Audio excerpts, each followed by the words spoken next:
Tell me, we talk about, or I talk about, like, this was just a week ago that we last recorded, and this was definitely at least a month ago since episode 2. It's been a month. Oh wow! I think so, man. Probably. I mean, the last time it was what, Cinco de Mayo was relevant. Oh my God, it's been a month. It really has been, huh? Oh, a lot's been going on. There's been a lot of moving pieces. Yeah, I mean, we both just moved to different places last week, so it's been a busy month for us. Yeah, I'm back on that Walmart connection at my parents' place because as a millennial, you gotta put your time in at the rents. Okay, I can't. They're doing Skate.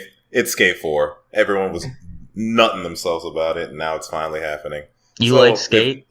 No, I've never actually played any of the Skate series, but you sounded like you played Skate. You sounded very excited. Because like the running meme is always like, "Where's Skate 4? Where is it? Can I get it? Can I play it? Where it at though?" No, it's not. The running gaming meme is definitely. Oh, I forgot the name. Never mind. Joke ruined. Whatever that frog game was that people called GameStop about. Frog game. Frogger? Battletoads. Oh. Frogger. Close. Taking it back. Frogger's no, it's not. older. It's not Skate 4. It's just a skating game called Session, and it's a new IP, and people in the Twitch chat are pissed off. Terrible. You know what? Hey, wait. Link that stream over. We'll have it going on back here too. Okay, yeah. Let me. I'll pull it up because it sounds like a good idea to distribute the bandwidth as much as possible to try to make this conversation harder to edit later. Yeah, I mean, yeah, it has been a month, and really the only thing that happened in that month was fucking NBA Finals. So, pretty quick. Were the finals already set last time we talked about it? I think the last time we talked, the Celtics were just about to play, actually. Okay, their first match. Because the finals itself. No, the last time we talked about it, the Raptors were still playing, and then it was their elimination game. Oh, yeah. So we weren't even in the second series yet. Technically, no, we were still second round. Yeah. Okay. Yeah. But, that's really loud. Okay, I'm gonna mute that. I didn't actually hear it come out of your mic, so. Because we're professional and we use headphones, so there's no feedback. But you can't hear all the creaks of the chairs. And I just found out that if I tap my fingers lightly on the glass table, you hear the thump. Yeah. Yep, I heard that. So keep your hands to yourself, and the only thing you touch is probably your meat. On the podcast or outside of the podcast, or both? Just primarily on the podcast. Your hands are for whatever you want to do with after the podcast. We're all adults. We all pay taxes. We're all gonna die because Trump's meeting Kim Jong-un. Tough world we live in today. Hey, we're about to be best friends with them. That's a good thing. Then I'd be happy. Yeah, it's like, do you really want to be best friends with the bully everyone thinks is an asshole on the playground? They're both the bullies, just on the opposite sides. Hey man, I'm trying to get that Nobel Peace Prize, my guy. They're like the bullies that they're doing their own thing and they have their own cronies and everyone's just watching from a third person perspective. Like, how are these people? Why did they put my lunch in the sandbox? My mother made that. Oh my God, is this Devil May Cry 5? Oh shit, yo! Oh shit, it is Devil May Cry. Holy fuck! Oh my God, insane. That's what I'm talking about. Don't believe E3 graphics; they bullshit you. Because all of this is made on a computer, and then when they tone it down a console, that's when everyone's like, "Well, I bought the last Devil May Cry on PC." Everyone. Wait. DMC or Devil May Cry 4? DMC. That is a terrible fucking game. How? Because it's just like Borderlands humor. It's like, What are you talking about? This is the same fucking. This is like the expansion. Wow, this is like fucking. It's a different storyline, man. That might actually be gameplay. No, what is the game I'm thinking of? No, not Crackdown. Infamous. It looks like an Infamous type of Devil May Cry because he's got like electric powers now, and he's like a machine. Like, what the hell is this? Sure. Well, didn't Virgil have a fake arm? Or like a demon arm? Not in DMC, he didn't. I'm not talking about DMC. That game's garbage. Oh my god, dude. You're such a fucking hater, dude. I'm not a hater. I just know and even in the original series, he didn't have a fake arm. No, the guy who had the fake arm was, it wasn't Dante, it wasn't Virgil. It was the new guy they brought in Devil May Cry 4. And I don't remember his name, but he had the gun blade. Oh, but they're showing his arm game. Yeah, but he had a demon arm. The demon arm like stretched out and like reached, and then it would pull enemies to it. It is Devil May Cry 5. Suck a dick. It's the good one. No one wanted another DMC. Wait, so how's your stream ahead of mine? And I linked you the. Oh, this is bullshit. But yeah. Oh, because we might have Walmart connection, but I guess Omaha has like Applebee's. Yeah, you are in Omaha. Yeah, you got some Applebee's connection. Oh, yeah, you guys are in fucking Silicon Valley land. You get all that fucking Elon Musk connection. Well, see, that's where you're half right, half wrong. We are well in the north, in the midst of nowhere land. You've been to my parents' place before. God, this is sick, though. I wasn't expecting a new DMC. That's actually pretty awesome. Yeah. Also, right now, I'm probably going to restrict my mouse use and only use my touchpad. Well, first off, DMC I thought it was a good game. Everyone was complaining just because Dante was a new kid and he was like a little punk, but the gameplay was still fucking good. I very much enjoyed it. I like how you're totally against smutty anime, and then you're okay with DMC with like the pizza censored naked fight scene within the first 5 minutes, and just saying that is like, what? Wait. Well, how's that any different from what Devil May Cry 3 was? That's the same entrance to Devil May Cry 3. He basically was naked at the beginning of Devil May Cry 3, and then he got dressed. Yeah, but, Dante can do no wrong. It's still Dante. It's just a different Dante. No. DMC's Dante is some little punk that shops at Abercrombie in his spare time. He's got the haircut. Rob, game recognized game, and I played DMC. It's a pretty decent game. I'll have to take your word for it.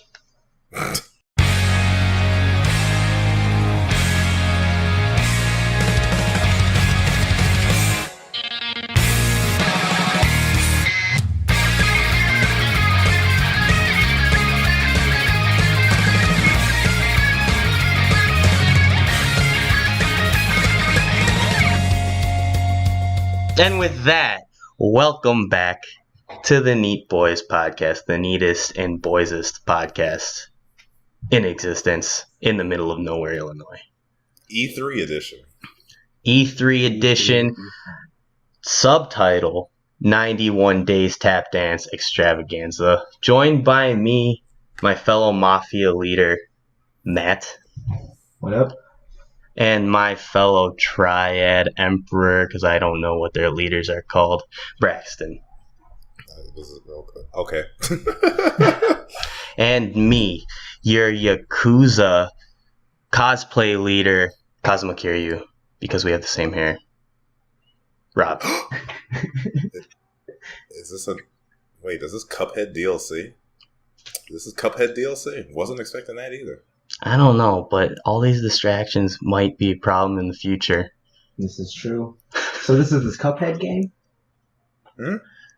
Tell me more about this Cuphead game. I guess this counts as IRL too, so that works. Yeah. Sorry, Braxton. I didn't mean to interrupt you. Right into we're E3. Wow, they're really bringing a lot of new. So Cuphead was fucking. Man, Cuphead was a lot of things. It was a fucking meme. It was a fucking. Everyone compared it to Dark Souls because they're fucking stupid. Well, everything was Dark Souls in that point in time. Yeah, that's a shame. But good game. Good platformer. It's very nice. nice. It's a fighter? No, it's a side scroll. It's like Contra. Oh, basically. okay, I see. Yeah. And the cool thing about it was the development for it. All the game is hand-drawn cells. None of it's nice. computer generated. How long did they take to make this? Well, I think the first E3 trailer came out in like 2015, and it didn't release until 2018. And I think it was even in the dang. works before that. Yeah. Yeah. Well, initially the studio was like just like two guys. Yeah. It was only two people. Oh, I and can then see it, they especially like with the hand-drawn animations. It's nuts. yeah, and then eventually crazy. they started to add more people, and they got like an orchestra. I mean, the music is phenomenal, the art style is phenomenal, but like I've seen like behind the scenes of like they like one of the bosses in there, like just the frames alone for that boss. I mean, that shit would have taken fucking months, if anything. I mean, that's ridiculous. I mean, I'm glad they got the success that they did, and I'm glad that the game was as good as it was. But man, you really need a big time. You either need time or a big enough team to make something like that successful. Because I mean, that's ridiculous. And now there's DLC for it. Yeah, wonderful. I mean, I'll buy it. Fuck, Genuinely. it's a good game. I just haven't gotten to like the art style of Cuphead just because like I don't know, I'm not a huge what years that like Steamboat of that type Steamboat of Willie animation. did. yeah Like I'm not 60s, 50s, 60s. yeah I mean there's some Looney Tunes I like and there's some Tom and Jerry, but just overall I appreciate it because it's just everything's so smooth and beautiful, but it just doesn't really speak to me. That being said, I do want to give it a try one day. Maybe if it comes out in the summer sale in a couple weeks. Yeah, it's a good game. It's fun. Or if you want to give it to me, Braxton, there's always space in my library, baby. I definitely don't have the money to gift that to you, but if I see the addendum and it comes with another copy of Cuphead for free, I can give you that. Well, I look forward to that day. Okay. Continuing with IRL, I just thought it was funny earlier how all our news from 4 weeks ago is outdated. So we just conveniently chose to record on E3 where everything will be relevant again. That's how you stay in front of that's how you become like what is it, like E-News? You got to stay where the celebrities are. Yeah, right now, Phil Spencer, an anime podcast being ahead on E-News. Please, other podcasts, if you would like to reach out to us for consulting on how you can direct your podcast towards a more entertainment today, you can reach us at the Neat Boys Podcast at gmail.com, which we forgot to link in the last episode. Did we really? Yeah, we did. Oh, no. Stupid. Yeah, we can. It's a process. You gotta trust it. I don't trust this process. You gotta trust it. This is a sloppy process. Hey, my God, what is going on right now? What is this trailer? You got a Naruto, you got Goku, you got Luffy, Frieza, and they're in New York. Don't you know before they had the Shonen All-Stars where they have like their 4 biggest franchises? Oh my God, wait, this is actually relevant. It's anime. Okay. Yeah, it's absolutely irrelevant. Okay, Luffy's flying through New York with like Spider-Man. I need to watch One Piece. Okay, now I'm a little confused as to why the USA flag is there when they're all Japanese characters. Just because USA is the greatest, baby. Because it's gonna be Shonen All Stars, Weeaboo edition. Yeah, Weeaboo edition in New York. Yeah, Weeaboos don't exist in Japan. That's their culture. So this way it's more relatable. What is this? What are they called? Akikumaru, shut-ins or whatever they call them in Japan. Otakus. No, well but also Goku would kill all these people. This isn't even really a fight. Jump Force. My God! But can Goku beat the Death Note? Oh my! Wait, how's that even fair? How many years of your life of killing Goku take? I feel like his power level is so high. I don't know, man. I mean, he had that heart condition. That doesn't make it. How does that make any sense? How is he going to be a fighting game character? Does he just keep writing in his book until your health goes down all the way? He'll probably use Ryuk. Ryuk will just Light will throw apples at you, and Ryuk will come fly in, slap you, and take the apple back. Light is super athletic, man. He plays tennis well. Remember when he had that tennis match against? He was a star. That doesn't make any sense. He just writes his name down and it's over. Light will just get in his death note and he'll be like, Goku will slap himself 10 times. Goku was Minus 20 HP. That's fucking stupid. Yes, but isn't that the point of anime? That's like putting God in Smash Bros. Like, what? That doesn't make any sense. I always wanted to be the hand in Smash Bros. Yeah, what the heck? Wait, didn't they make him a character in like Brawl or something? No, you can. I mean, if you got like the, if you modded it, you could probably play as a Master Hand. But or Metal Mario, that would have been dope. Yeah, Metal anyone. Those would all be mods. Like Project Melee would probably have something like that. But yeah, I could see that. I never played that one. Is that the one where you can do like 20? No, it's a mod for Brawl, but like you need an SD card with the mod on it, and then it hacks into your Wii, and then it's like it's like a different game, but not really. Mm-hmm. It basically makes Brawl more into Smash Bros, and I think it adds some characters and changes how some of the other characters work. I've only played it once because in my young freshman days, I was looking for clubs to join at my school, and I met up at the video game club because I was like, please let these guys not be weird. They were. Oh, because like you want to go find the normal people, they'll probably be in the place where all the weird people go because no one else wants to play video games. That's that's what I kind of hate about enjoying games a lot. Like if I'm trying to find other people to do it, like most of them are just a bunch of weirdos. And it's like, well, I mean, like. You know, well, you say that like you're not a weirdo. I think it's been established that the three of us are pretty big weirdos. We're taking our free time, Braxton, and we're recording an anime podcast. I'm not saying that I'm not a weirdo. I'm saying that I am not as weird as someone on a Monday morning at 7 o'clock a.m. going to classes would wear an Akatsuki fucking, cloak to their classes. Like, I'm not that weird. Like, I'm just weird enough. Rob, is there something you want to tell us? You got some outfits you trying to try out over there? Or? I've been working on my Rinnegan.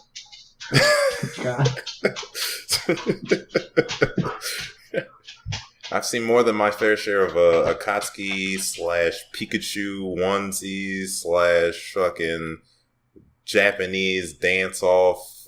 It's I'm not really Japanese into that dance whole. Off.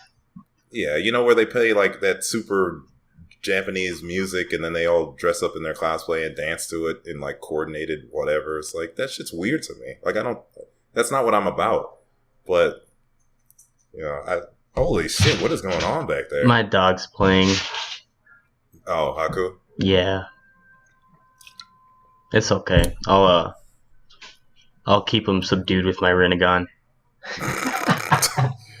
So all I'm saying is like, I know I'm weird. I know like the Animus and the Vidji games, but I'd like for there to be like normal people. Quote, unquote. Is a no judgment podcast. We accept anyone that is willing to listen to us, except you, Donald and Kim. We don't want you here.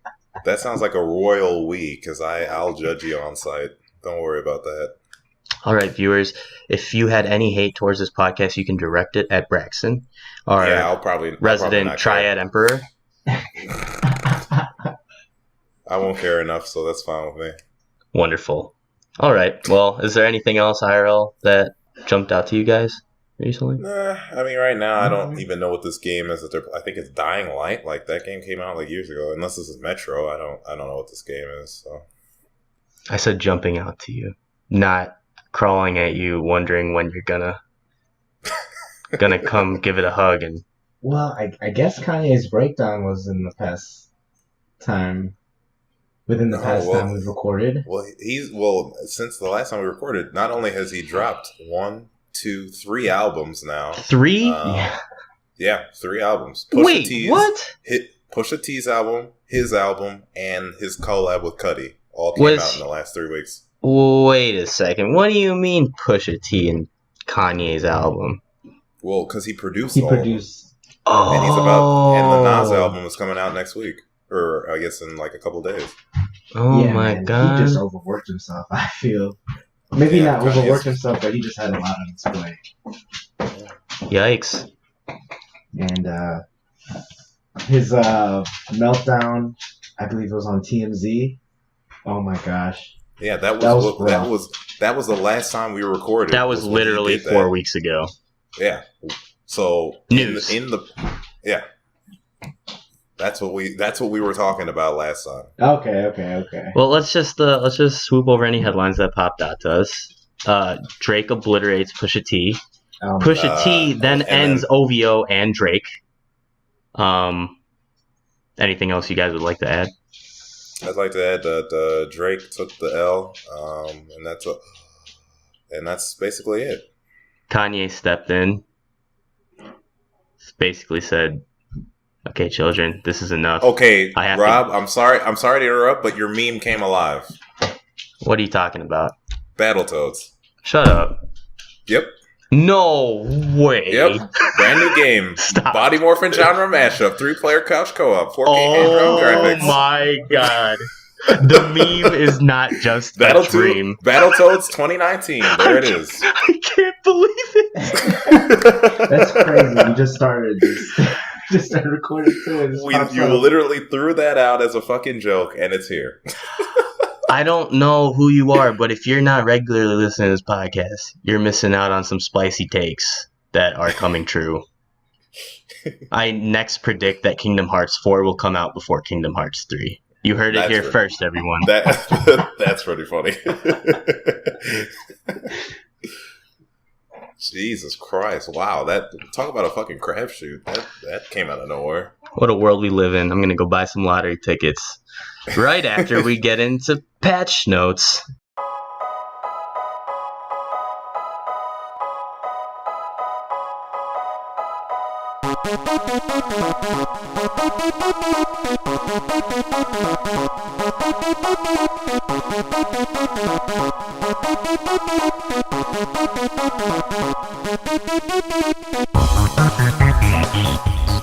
Okay, so it seems like I'm the only one here that was playing any video games and using their time wisely. So I'll get into Doom. Oh, well, that's a good game. Okay, I mean we've been playing Borderlands too, but we'll get into that after. Whoa! I've been playing way more games than just Borderlands too. All right. Well, maybe you need to go edit the docket a little bit more. Wait, you've seen me on Steam? Yeah, sure. Yeah. You've seen me on Steam. I'm not gonna put up 4 other games I've been dabbling with. I'm talking about stuff of substance, and if you have no substance, then it wasn't added to the docket. Oh Lord. And that's fine. So, let's go into Doom. Doom is probably the best shooter I've ever played. Besides, well, gameplay-wise, it is hands down the best over Halo 3 for sure. Like the whole whole premise with a lot of the industry going in cover shooters, this is just so refreshing. And I played Wolfenstein 2 also. Doom is even more so just like get in the enemy's face and do not let the game flow slow down. It's always constant movement. You stay still, you're dead. And I really liked the way they presented that, because the way that they direct you in the beginning is you can do these glory kills when you take an enemy down far enough. You can go up to them. Well, I mean, at the harder difficulties, you have to go after them because that's the only way you get your health back. Yeah, exactly. And that goes into the whole game flow thing too. So if you're ever low health, you just go up and don't charge. Yeah, exactly. Are we getting feedback right now? This is getting edited out. Oh, dang it. Okay, we are. See, I only played the Doom demo. Yeah. So they got you basically past the tutorial to a little bit of the first mission. So, I mean, I didn't know really what to expect because I've never played a Doom game. Mm-hmm. It was my first one, too. Actually, I did a little bit of 3, but nothing of substance. And overall, like, even though I wasn't that big into I can't say I wasn't into the story because even the main character isn't even into the story. That's like the whole joke of it. He's just Doom guy. He just exists. Yeah, he doesn't give a fuck, which kind of reminded me. I don't know if any of you guys played Far Cry Blood Dragon. No, it's on my list. If you remember back in 2013 or whenever they released that was released on April Fool's Day. And I just remember it in the 360 marketplace, like, is this real? Because Far Cry 3 just came out. It's so funny. Like literally the beginning of Blood Dragon, like there is a tutorial, but your main character is like, I don't want to do this tutorial. Let me just shoot people. And it's like, what? That's amazing. It's so funny. But yeah, it kind of reminded me of that. Like as soon as people started talking, I was like, oh, I don't want to hear about this. And then he like shoved the screen out of the way, and I was like, oh, all right, we're getting into it. So that's it. Oh my god! And Blood Dragon, they did the whole like '80s nostalgia thing before anyone else did. Oh yeah, Blood Dragon is actually really, because I never actually touched Far Cry 3 at all because I never owned it. All I owned was Blood Dragon. Oh my god, Far Cry 3 was so good. Like, the voice acting in that game was just phenomenal. You guys watched Better Call Saul, right? Yeah. You know who's the young Mexican dude that like works with Mike that was under Tuco? You know what I'm talking about? Crazy Eights? No, it wasn't Crazy Eights. Oh, not the one that was the one who works. No, not him. It was the one whose father owns the upholstery. Yeah. His name's like Nacho or something. Yeah, something like that. But he's always telling Mike like, "Hey, back off." You know, He voices the main antagonist in Far Cry 3, and that's why when I started watching Better Call Saul, I was like, "Why does this dude sound so familiar?"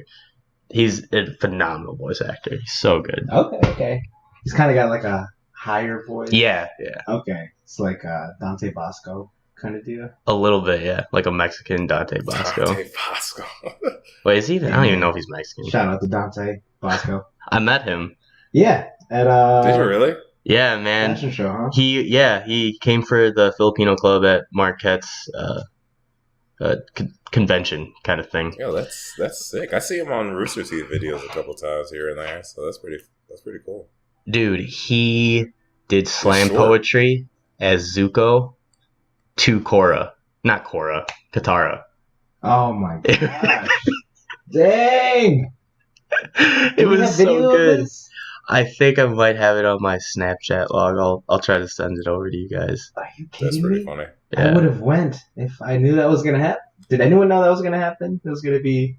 No, it was just extras. Like, he gave his whole spiel on how, as Asian Americans, like, we need to preserve the culture and advance it and not fall into stereotypical roles and stuff in the creative industry. And then he started doing all the extra stuff, talking about his past working with Nickelodeon and his past working on Hook and stuff like that.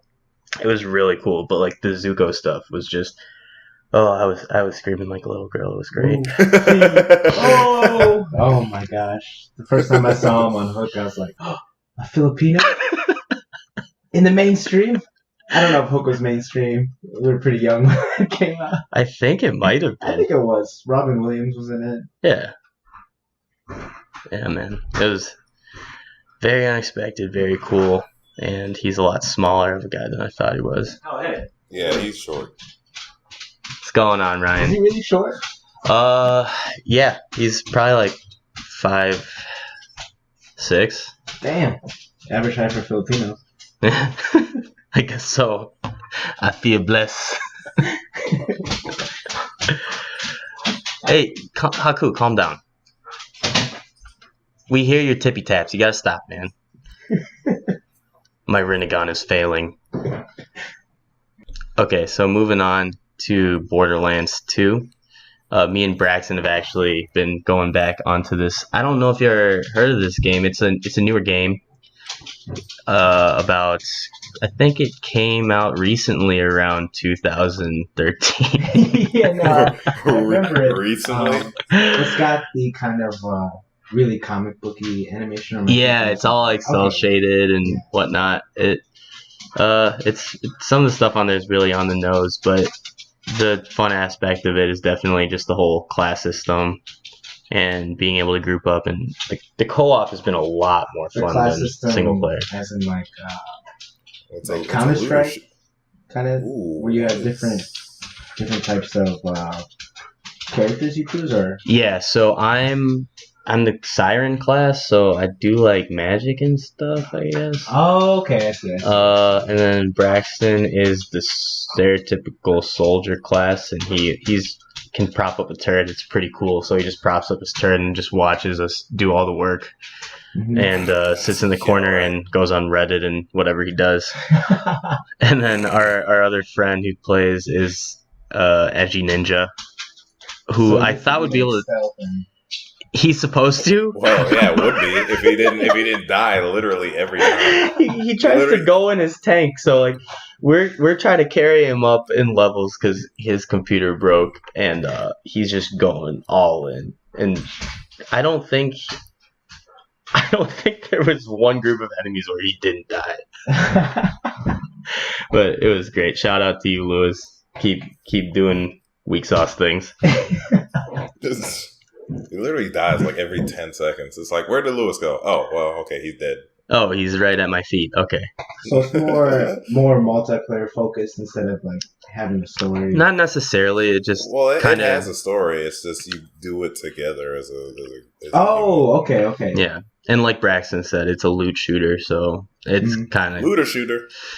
It's got that you get something really cool, and then it's cool for like 5 seconds, and then you're like, okay, when am I gonna get something better? Okay. I haven't come across anything better in a while because we've been joining Lewis's server, and since he's a lower level, then there's not really much for me there. Oh dang! Besides the when do you think he's gonna catch up to you guys? soon, yeah, we actually he's leveled him more or up a less lot. Caught up. Oh, good. And story wise, we're like kind of in the new area that he hasn't touched yet. So So we're about there. Maybe get on that later tonight. Who knows? All right, Braxton, Mister. You see me on Steam all the time. Get at me. What have you been up to in the world of Bidgy games? From a games perspective, I've kind of been cycling between. I actually played a little bit of Titanfall too, but the Dude, main three stop. I've been kind of. What? I thought we were gonna play that together. We can. You can see when I'm on. It's I a good didn't- game. Yeah, no doubt. I think we talked about this last time. But the three I'm been cycling through today, or I guess this month, has been Fortnite, Steins Gate, and Senua Sacrifice. Hellblade. Yeah. Yeah. Okay, that reminds me. Before you go on, I apologize to everyone in the broadcast who's the biggest fan of me. I don't know what to say here. I dabbled in Fortnite. I got it on my computer. I gave in. And after about 5 hours of experience on that is actually still a terrible game. I want nothing to do with it. Were you able Well, to get any? What was your highest finish? 21 It's not in bad. solo. Yeah, see, but that's the thing. Every time I placed top 40, top 30, it was because I couldn't find anyone, and I was trying to find a gun the whole time. It is a lot of waiting sometimes. That Yeah, shouldn't know where the guns are for define good results. Like it. Whatever. I actually haven't tried the squad yet. My boy, one of my boys actually bought me a battle pass, so I'm in it to win it now. What's a battle pass? Basically, if you play for free, the battle pass basically gives you access to different costumes, different challenges. It's a lot of well, I wouldn't say all of it's cosmetic, but most of it is cosmetic. It's all cosmetic. You shouldn't get any advantages in the store over there, right? No. Yeah. The only thing you get is I feel like it gives the challenges increase your battle rank, and then it also helps you improve your actual level rank. You can do that a little faster. So that's kind of what I've done. That's stupid. Well, I mean, I didn't pay for it, so I'm alright with it. Everything's stupid in that game. I just wanted to play as the spunky brunette chick in the army cargo pants. And every time I got in a game, I was a new person. Well, yeah, that's why you get the battle pass, so you can pick one person and then stick to it. How much does that cost? $10. Don't care. That's stupid.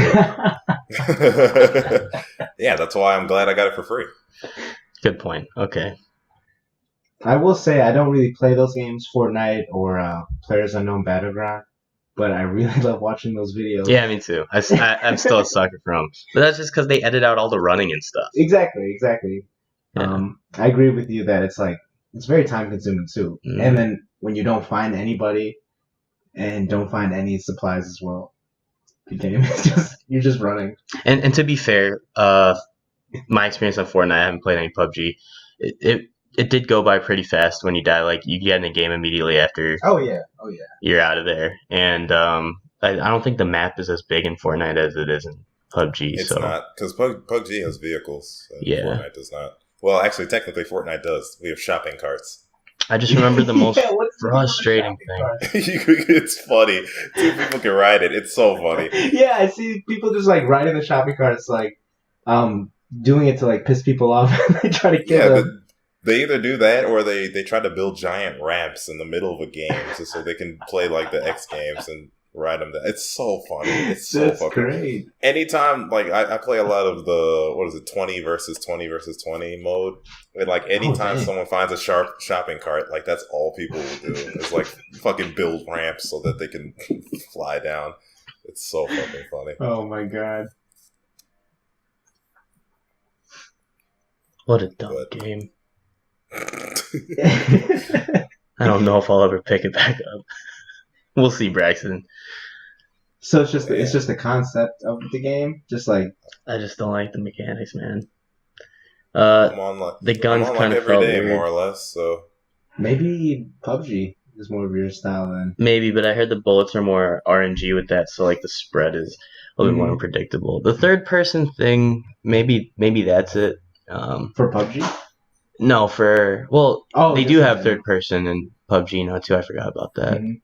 But yeah, I don't know. Maybe it's just I was getting kills like one out of 20 lives. But That's how it goes. I mean, unless Yeah. unless you're like really, really good at that game. I just didn't find it too satisfying. That's all. It's just not my thing. Yeah. I'm sorry. I get no. I apologize, Braxton. Genuine apology. Sorry. I gave it a shot, and there's still that open door for us getting together and playing, but just playing with randos and like playing by myself, it wasn't really doing it for me. I'd rather get back on Overwatch. Oh, gross. Overwatch is still relevant. Happy 3-year anniversary, Overwatch. Doing great. Looking good. 3. Gross. Wow, it's been 3 years, huh? Are they Yeah. planning on coming out with another one, or? I don't know, Overwatch because 2? the model they're using right now is kind of like League and Dota, to where they'll just keep updating the games and stuff. I don't know what That's- caused the sequel to Dota, because it's Dota 2 right now, right, Braxton? It's only been Dota 2. Well, I mean, there had to be a Dota 1, right? Yeah, but I mean, like, in terms of sequels or anything, it's just Dota 2. Yeah. So unless there's like some new engine they're going to be using, I don't think we can expect an Overwatch 2 anytime soon. But yeah, they're still creating characters and making new maps and cosmetics and whatnot. That game still has its problems though. Like the loot box system's stupid. The algorithm they use for matchmaking is stupid. What they do in competitive is if you win a game, they'll try to match you up with people to ensure that you lose that game. Which is why it's only beneficial to have a big team playing with you, preferably a full 6-person team. Otherwise, you might get paired up with someone that's Terrible. not even near Oh my your God. skill rank. Yeah, that puts you at a disadvantage against people that are playing. Yeah, In the 6. because the algorithm tries to keep you at 50-50 win-loss odds whenever you get on. It's a little. I mean, I could see making it better for competitive sakes. Yeah. But I could see it being very. It annoying. makes sense in a way, but it gets super annoying because right now there's only sharks online anymore. Like there's no more Mhm. newbies. So if you win a couple matches, you're guaranteed to come across some killers in the next couple games.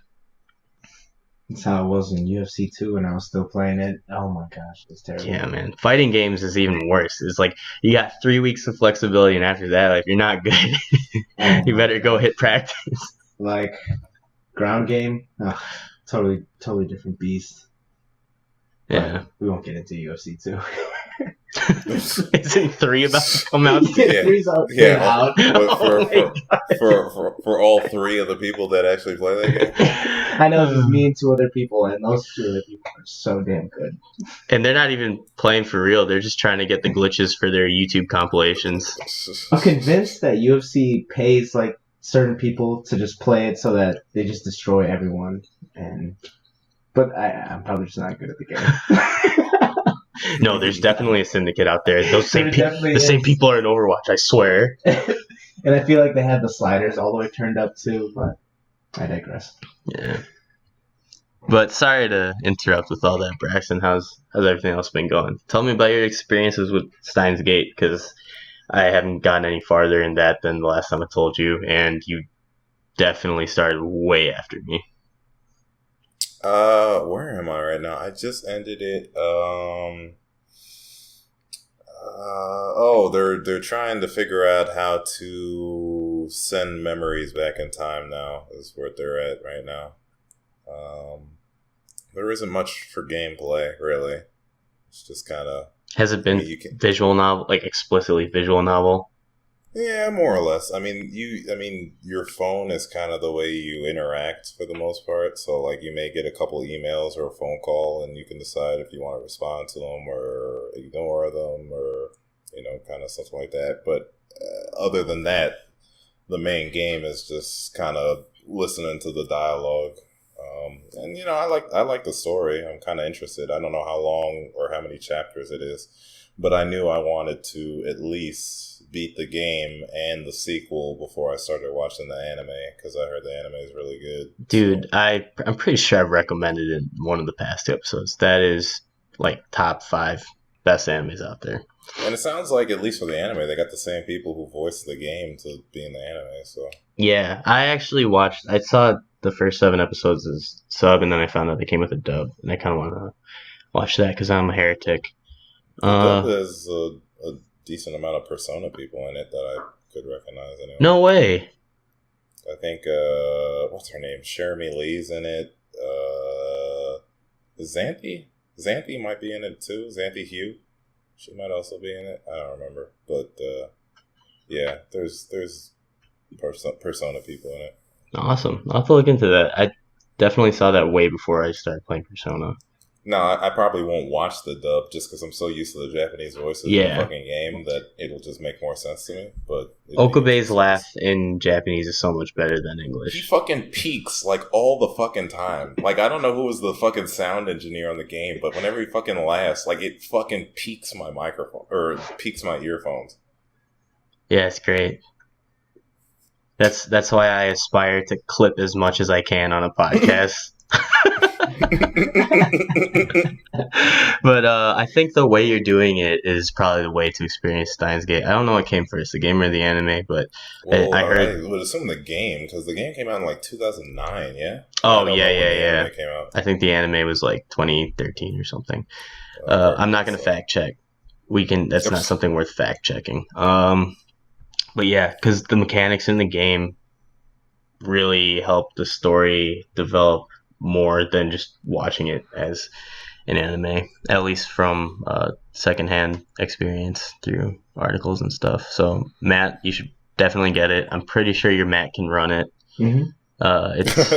It's really there's not a lot of moving parts to that game, so I think your computer can handle it. All right, sounds good. I'll go check it out. If not, just watch the anime. It's so amazing. And then they just came out with a new series too, Steins Gate O. And I'm not going to get into any of that because it's going to give away just the synopsis for that is going to give away spoilers for the original Steins Gate. Is that on Crunchyroll? Yeah, it is. Okay. Add it to the queue right now. But yeah, between that and Senua, that's kind of all I've been doing game wise. And then the Switch, I've been playing Mario Kart every once in a while. Oh yeah, Mario Kart, very rich storyline. Just following the exploits of Baby Ouija trying to make it in the game. You know? Yeah. Oh, Mario Tennis demo. Oh yeah, I played that. That shit was okay. It was just okay. There's some no positives. there's no local play on the demo. There's some positives and there's some negatives. That makes to sense. Mario That Kart makes demo. sense, though. Not to me, damn it. The positives of the demo was that it was fun. I like the gameplay. It's smooth. It's added, it's very strategic. It doesn't seem, anytime you lose, it doesn't seem that cheap or anything like that. The negatives that I have are the connection issues is a big one. It's just the demo server too. Yeah, I hope. Because, and it also doesn't make sense. Like, the connection issues for the tennis, it's only a one-on-one. I can play Mario Kart 8 with, 11 other people smoothly. It's the demo, Braxton. But I can't play one guy in tennis, smoothly? That doesn't make any sense to me. What do you mean? What do you mean by smoothly? Just, it doesn't react there's to the no buttons? lag. So the way the demo worked is you only had one access to a game mode, which was the tournament. So basically, you would start off. I think it was I don't remember how many people were in that. It was 128 people or 64 people for a tournament. And so you would just keep going up the ranks, and every time you would match up with someone for your rank to play, it would show you what their connection status was like before you joined and during the game.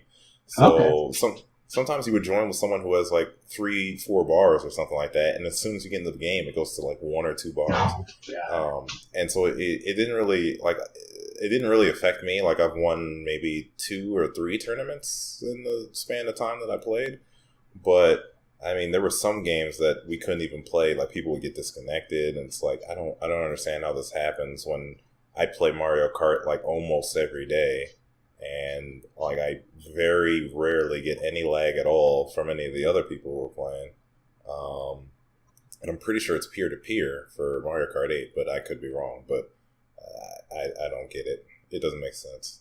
The only other thing the only other problem I had with the game at that point is, unfortunately, so in order to either do a drop shot or a lob, you have to press X and one direction. So if to do a lob, you have to press and hold X and press up, or to do a drop shot, you press and hold X and point down.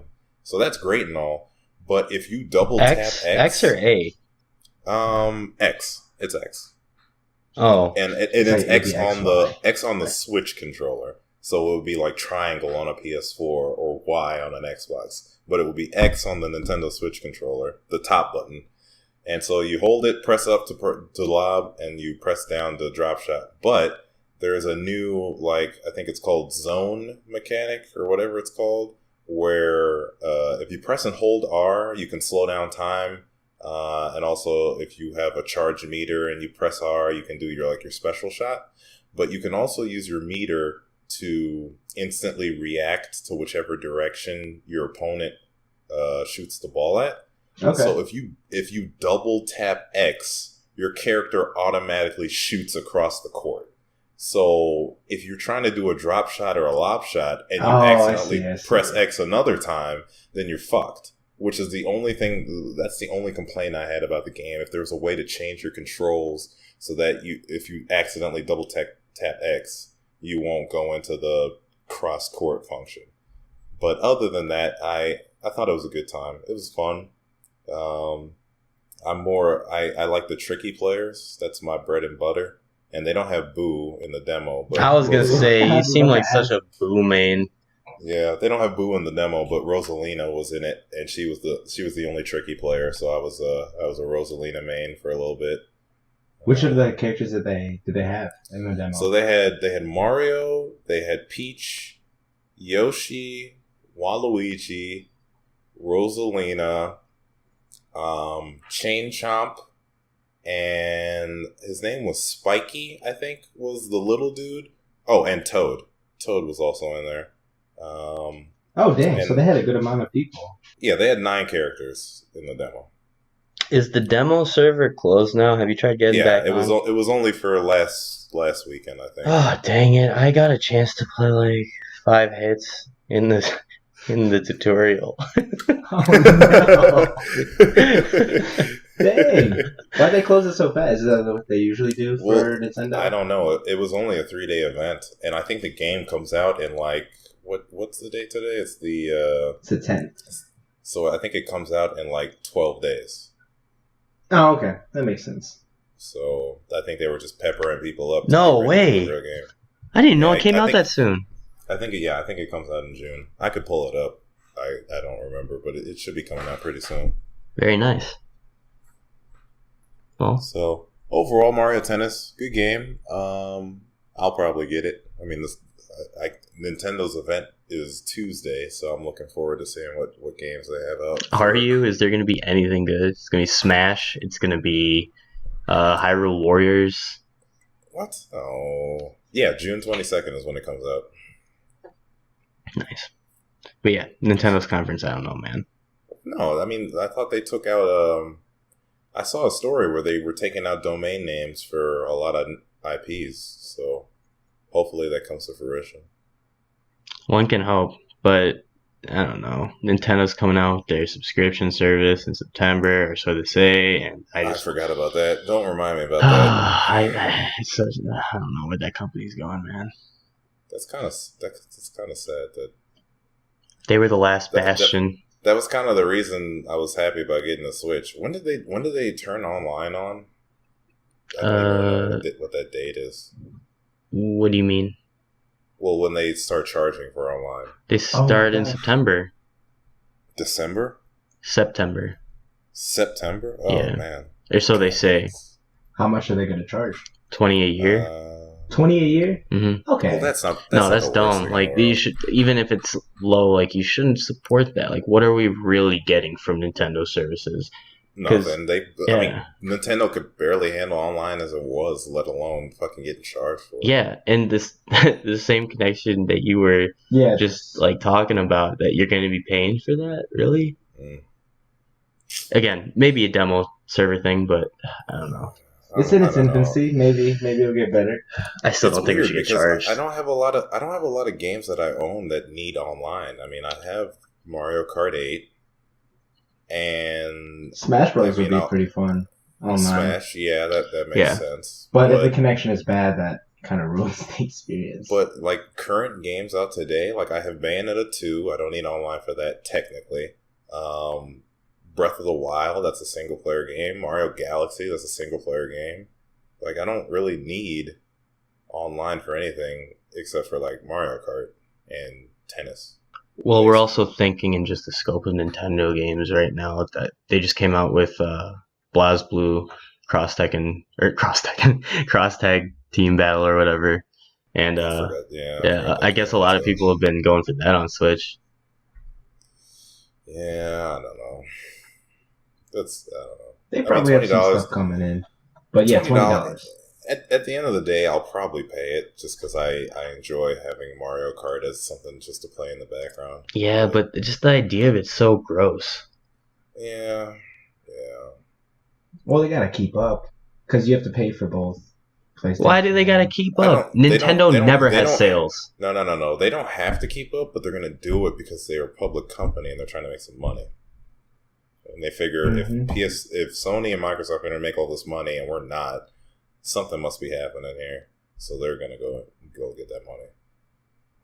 And honestly, 20.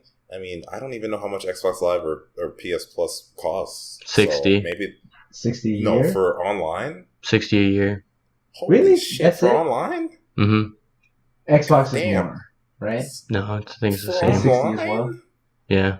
Good lord! Well, fuck, I'll take Nintendo's 20 over that. That's a steal. Yeah, but for people that already subscribe to other stuff too, like not even just PlayStation or Xbox, but Netflix, Spotify, Hulu, Crunchyroll, Funimation. I love that Crunchyroll's only like $6. I know. I pay for it a year in advance. You save even more.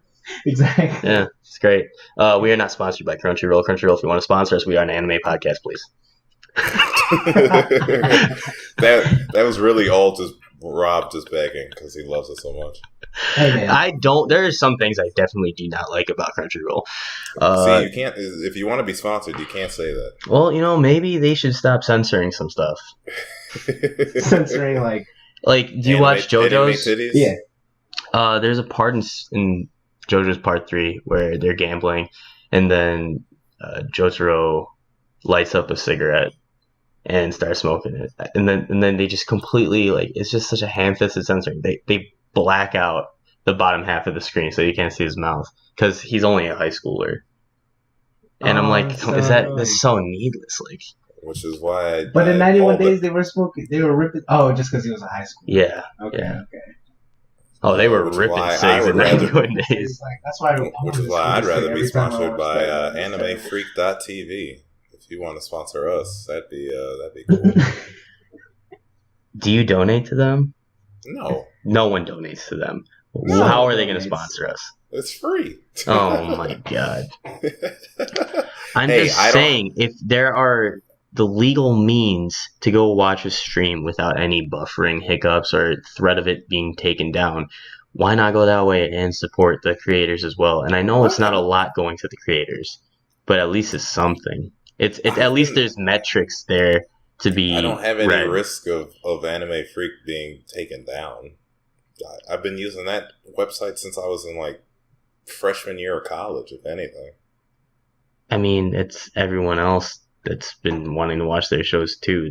I'm not perfect, but now I have the means to at least support my hobbies and stuff, Yeah. I'm just saying, you're an adult. Put on your big boy pants, Braxton. Subscribe to Crunchyroll. Will sponsor us, man. Shout out to Crunchyroll again, times 2. That's the only stipulation. I'll subscribe to Crunchyroll if they give me an account. That's so dumb. I can refer you, man. Then we'll come full circle because I think I referred you, Exactly. and then I'll quit, and then you can refer me, Braxton. Okay, well, enough of that nonsense. Matt, take it away with Cine Matthew. All right.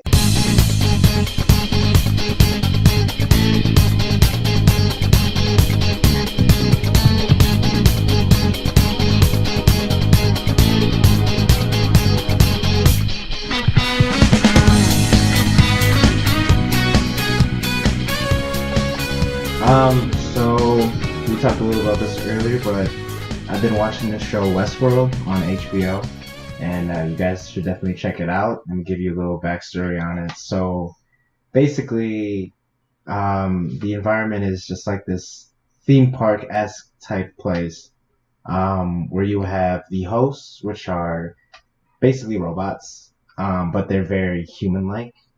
And then you have the visitors who go there to essentially do whatever they want, and it gets pretty ridiculous at points. In the first season, it revolves around a couple stories of the characters. And I just like the way the twists and turns that they had in the plot, as well as the cinematography is beautiful inside that in the parks, because they use a lot of settings from Arizona or Nevada, and I think they do a good job with the characters, kind of bringing these robots to life, in a sense. Have you guys seen any Westworld at all? I finished season 1. I thought it was overrated. Ooh, hot take. Hot take. I enjoyed it a lot. It was amazing. Season 1. People just overhyped it, saying "Oh my god, this is so revolutionary." They're just doing so many cool things, and not really. There's definitely tropes that have been in other things. The twist didn't really get me. It was kind of predictable. Mm-hmm. With at least by the mid-season point, it wasn't from the first episode. I was like, "Oh, this and this is gonna happen." It was just another stereotypical sci-fi android being in a morally gray area with David Cage's becoming human kind of deal. Oh Lord, here we go. Now you're going to talk about Detroit and how much you don't. Nope, that's it. I just wanted to make a quick reference to Quantic Dream's recent masterpiece.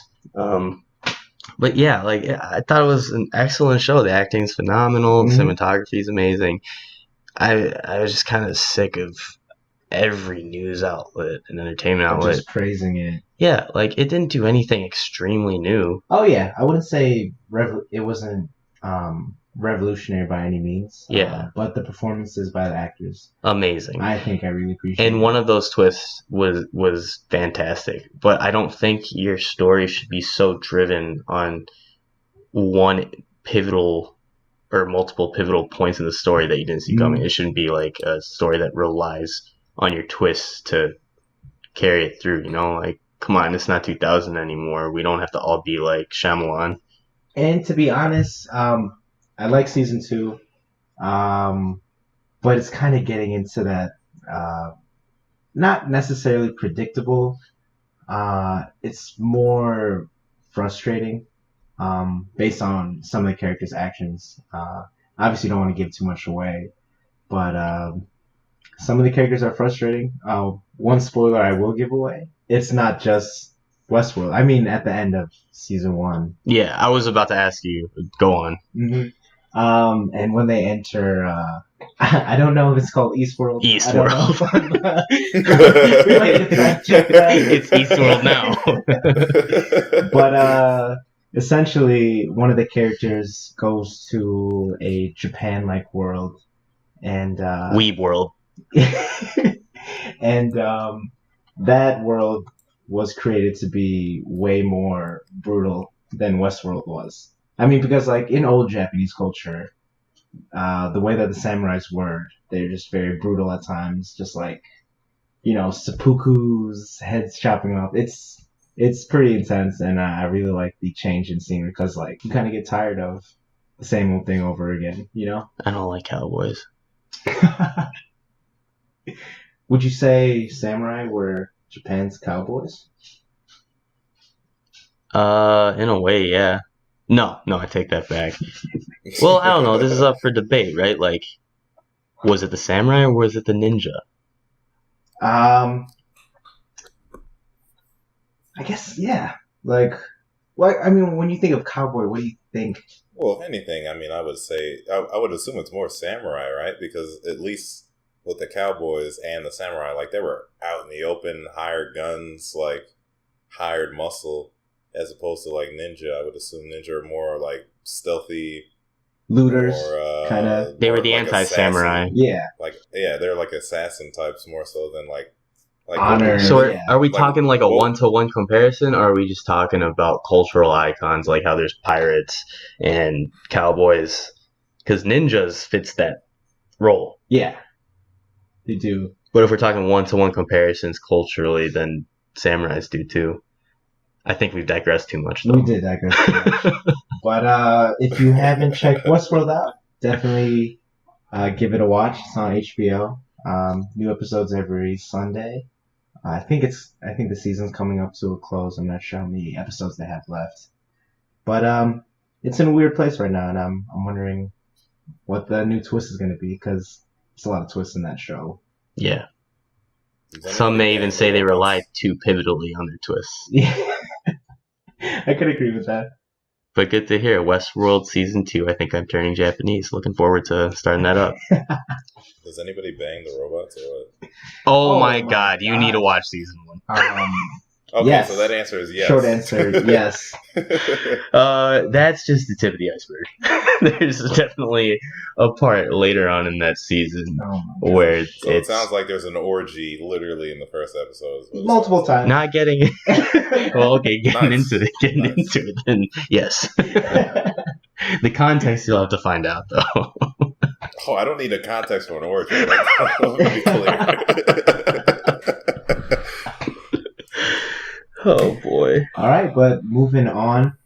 This is an older movie that I came across. It's on Netflix right now. Train to Busan, and it was correct me if I'm wrong, Rob. That's a Korean. Yeah. It's a Korean zombie movie, and it kind of falls into your stereotypical zombie movie in terms of they're literally on a train to Busan, And then You don't say. and then somebody ends up stumbling into the train, and Yeah, it's all just hell breaks another loose. stereotypical, like, how the infection breaks out kind of thing. Exactly. But the reason why I like to compare it to recent zombie movies that have come out is that I really like how they play with human nature a lot. Yeah. Especially the main character is he's a divorced father, and he's taking his daughter to see his mom, or to see her mom. And it kind of sets it up. He's kind of a workaholic. He was supposed to like go to his daughter's singing recital or something like that, and then yeah, I like their plays on human nature, especially when like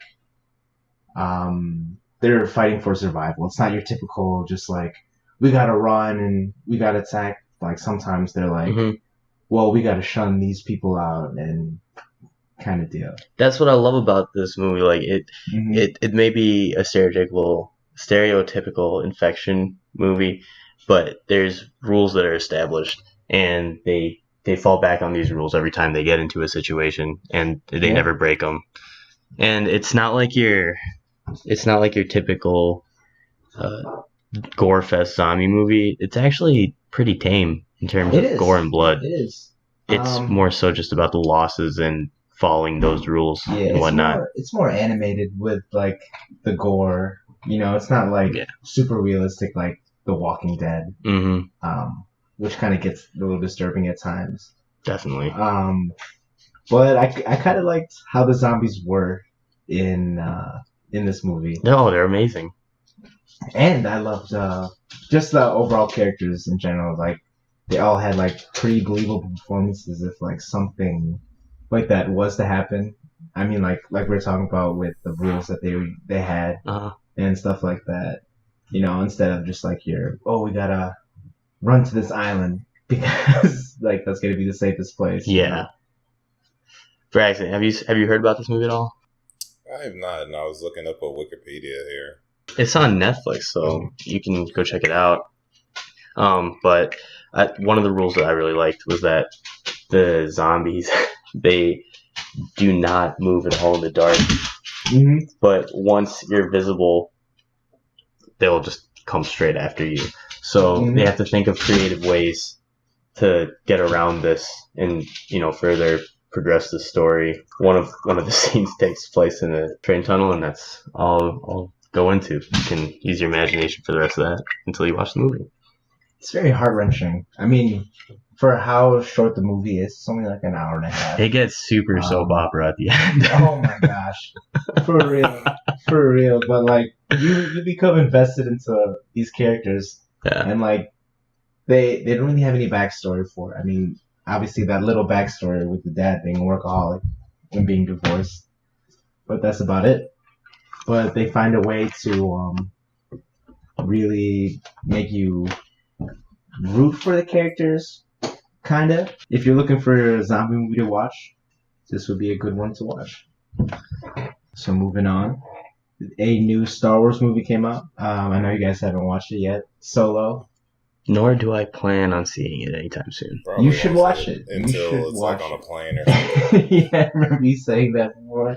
But I think it really, especially if you're a huge Star Wars buff, huge Star Wars fan, there are a lot of good throwbacks to it.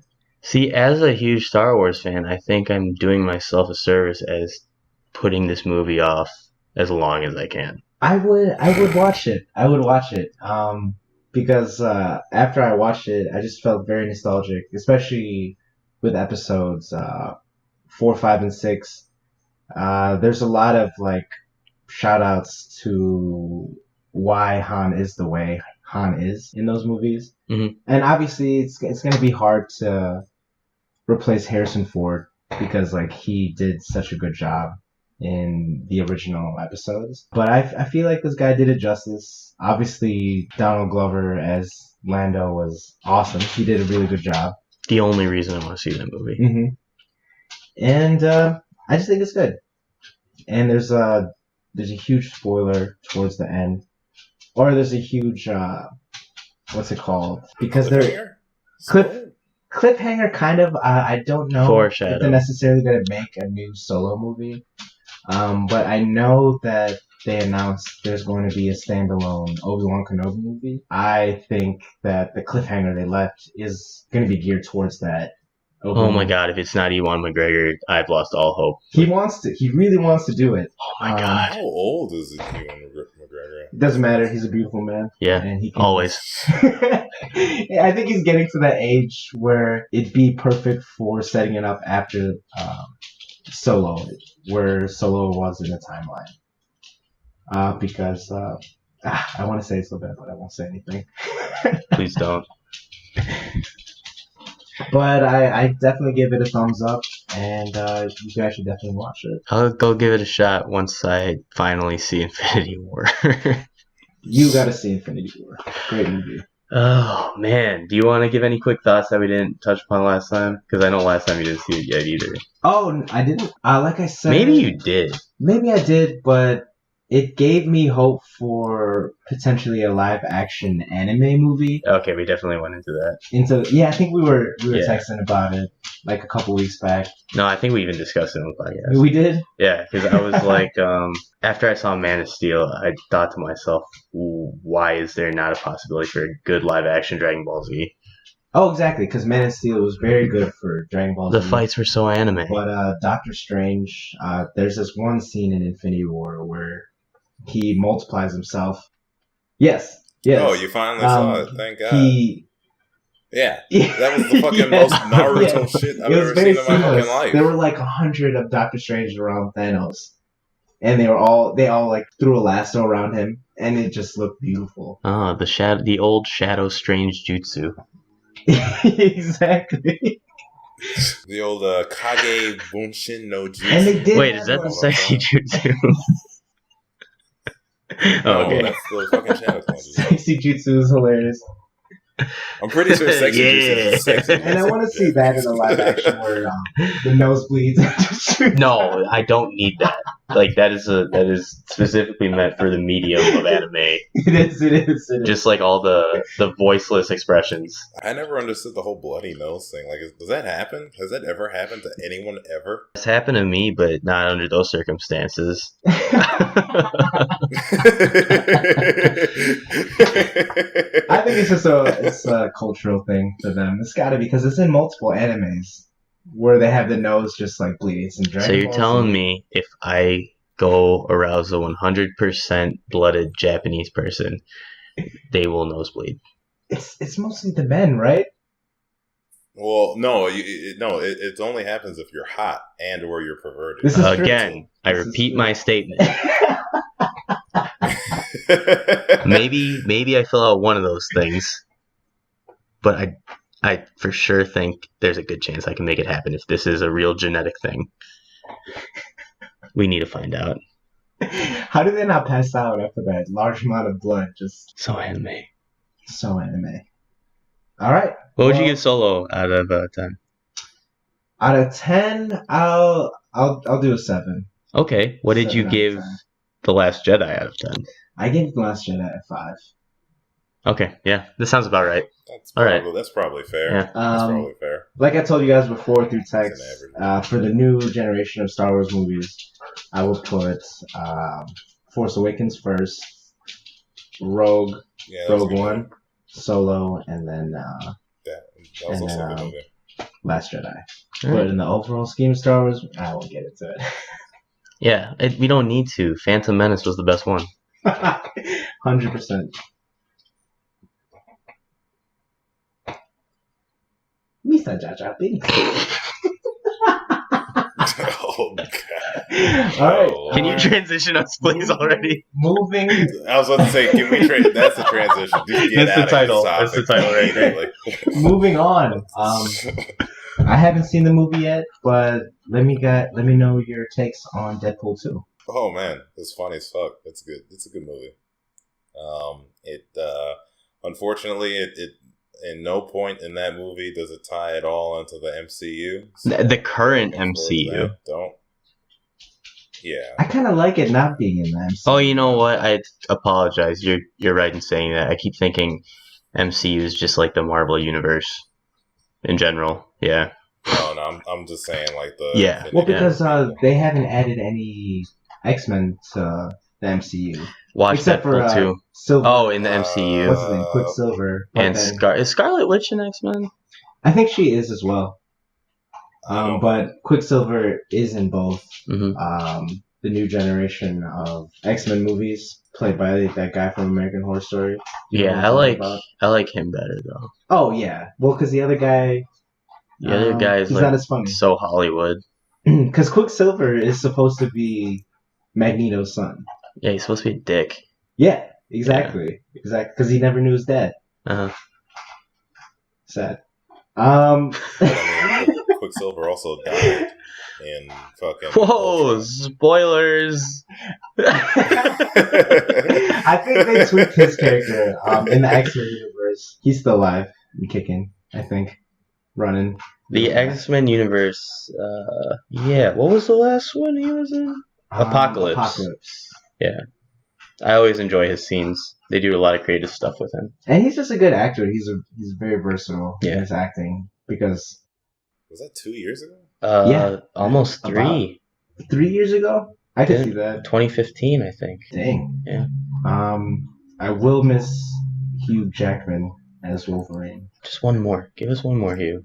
Digressing, any other thoughts on Deadpool 2? Everyone just needs to see it. It's a good movie. Lots of good cameos and Amazing clips and all cameos. Zazie Beetz was just fantastic. that. She's attractive. Yeah, she's a pretty lady. Oh, I also her name. I watched the Jimmy Kimmel interview. Her name is actually Sassy. Is how you pronounce her name. Oh. She plays Domino. She's the only She's not black from girl in Atlanta? there. She's from Atlanta. Okay, She's yeah, Donald she's from Glover's, Atlanta. Baby mama. essentially. Were they ever married in that? No. Okay. No. Mm-hmm.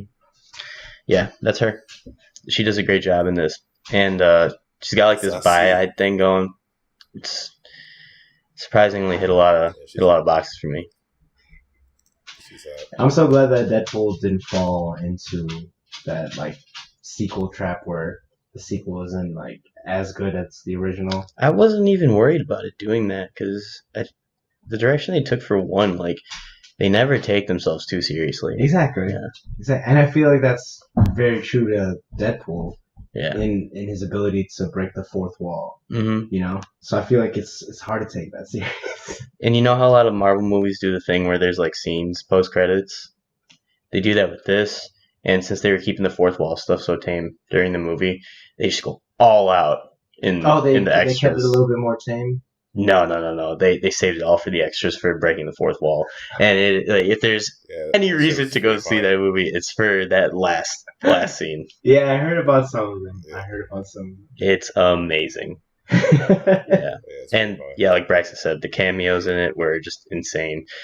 One part I was really disappointed about was when they created the X-Force, when they went on their first mission. There is one guy called... no, Braxton, I'm not getting into that. I just want to talk about how... I know. I want to talk about how Shatterstar had a lot of potential to be like the comic relief character.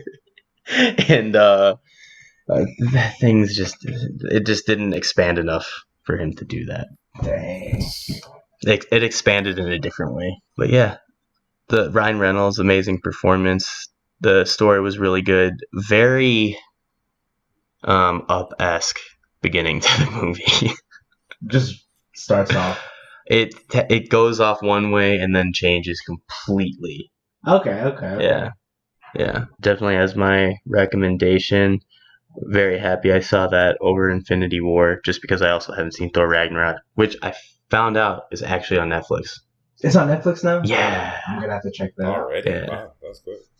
Braxton, you got any other thoughts on Deadpool? I mean, I've already seen Ragnarok, so... But Deadpool 2. Oh, well, I mean, yeah, I can't really talk much about it without spoiling anything, so... Then again, it came out 2 weeks ago? 3 weeks ago? No?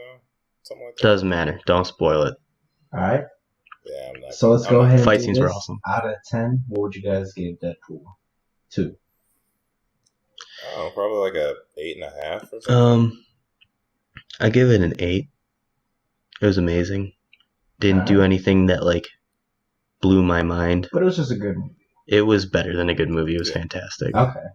Yeah, characters were amazing. Performances were very authentic and convincing. And it's Ryan Reynolds' like lifetime role, you know. Yeah, man. Casting, just amazing casting. Unless you've seen Just Friends opening scene, where Ryan Reynolds is in a fat suit singing "I Swear." It's great. Oh my god, I love that movie. I was like, wait, is that Natalie Portman and Ashton Kutcher? No, Just Friends, so good. It's Ryan Reynolds and Amy Smart. Why isn't she in more stuff? I don't know. She's good. I liked her in The Butterfly Effect.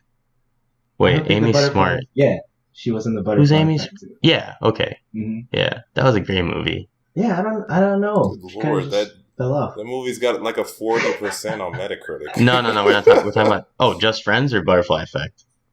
Just Friends. Oh yeah, it's a terrible. Well, movie. it falls into like the schlocky, like late to mid 2000s, like rom-coms. It's just the opening scene. Ryan Reynolds is in this fat suit and he's just singing "I Swear," and it is one of the most hilarious videos I've ever seen. And I still like that movie a lot.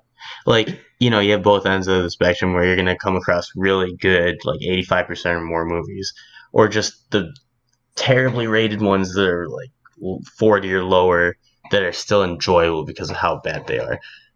I thought that movie wasn't that bad, but, you know, I love Ryan Reynolds, so I'm biased. I don't always trust those I don't ratings like Rotten Tomatoes. because Life Aquatic, the story of Steve Zissou, yeah, that got a really, really low score. Really? On Rotten Tomatoes. That's surprising. I don't know what it is. I thought RT loved. But that's one of my. I'm blanking out on the director. Movies. There you go. Yeah. Yeah. Well, I mean, I only use like Metacritic for the most part. Let's see. Metacritic, they compile all reviews, yeah, right? I mean, they take the critics and they take the fans, so I can tell how good a game is based on kind of the merge of both of them. Metacritic's not always reliable either. Well, no, I don't use anything as reliable. Yeah. But I can tell what the tone is based on what the reviews look like. It's hard unless you find like the perfect curator, which is also just pretty impossible. Except for me in Super Eye Patch Wolf, because Super Eye Patch Wolf just hits everything out of the park for me. Also has a new video on Agretzko, the Sanrio Red Panda character on Netflix. It's the cartoony anime. Is that redundant? Whatever. I'm not sure. Yeah, it's not redundant. It's more confusing. Fair enough. Because cartoon and anime, I think of different. It's like a Hello Kitty looking show. Oh, okay. I understand now. Have you seen it on Netflix? I have not seen it. It's so good. Wait, what is it called? Agretzko. Agretzko. Yeah. And it's about this red panda who's in kind of a dead-end job, and she takes out all her frustrations because she's a very nice person at a karaoke bar. She takes out all her very, very nice panda, not a furry, by the way. Just putting that out there. Also, she takes out her aggressions by going to a karaoke bar and singing death metal, and it's amazing. Death metal. It's very good. All right, I'll check it out. And it's the Hello Kitty. And that sounds so interesting. It's amazing. It's super relatable because it's like. It takes place in a setting of like workers that are our age. Okay. And it just goes into like the existential crises of being in that environment. But check it out. Yeah, that's a good segue into our next segment, which is supposed to be our main segment. Yes, it is our anime segment. We're an anime podcast. You heard it here third. Chapter Black.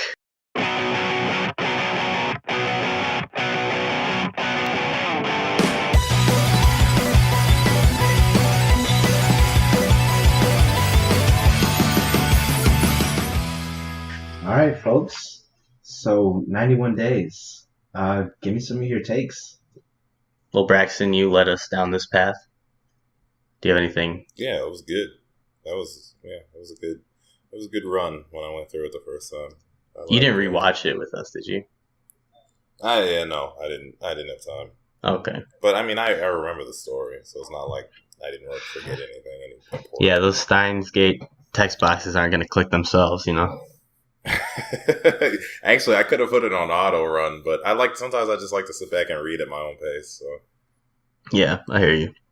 I will say their logo is very Scarface-esque. Yeah, really on the nose about Really the on the direction nose they of want to take. Scarface. Yeah, But not even Scarface. Like I saw a lot of Godfather in a it. lot of Godfathers. Yeah, Yeah. they just really want you to know that this is a It's mafia show. Mafia. well, yeah, there's like a fucking mafia. What is it? Like the third episode or fourth episode? There's a wedding that they go to. No, that's like That's like the first episode. yeah, that's like almost immediately in the show. Yeah. Yeah. So should we talk a little bit about the synopsis of it? Yes. So without looking at a wiki. I don't care about the synopsis more so than I care about how you guys enjoy it. Yeah, you may not, but we're not enjoy it. catering to us. We're catering to the listener. And again, I haven't heard about the show before you told me. Yeah, and super impressed with the story. Yeah. Matt, without stopping and without looking up any wikis, can you tell us the synopsis of this story? I mean, it's basically a revenge story revolving around the main character, Angelo Leguso. Is that right? I know it's like a... Keep going. It's all Italian. Right? Exactly. Angelo's correct, yeah. And in the beginning of the series, he basically watches his whole family get slaughtered in front of him by a smaller mob family, and he's able to escape. And it starts off with him basically plotting his revenge, and then it just goes from there. Finds a way to infiltrate the family, and a lot of messed up stuff happens. Goes to work. Very mafia-esque. Mm-hmm.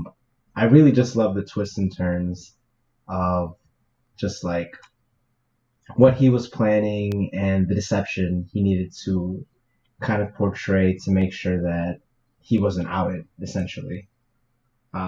Takes place in Lawless, wherever Lawless is. Yeah. I love when Japanese people try to interpret American culture into their shows. It's great, and Yeah. I think they did a good job. They did a fantastic job.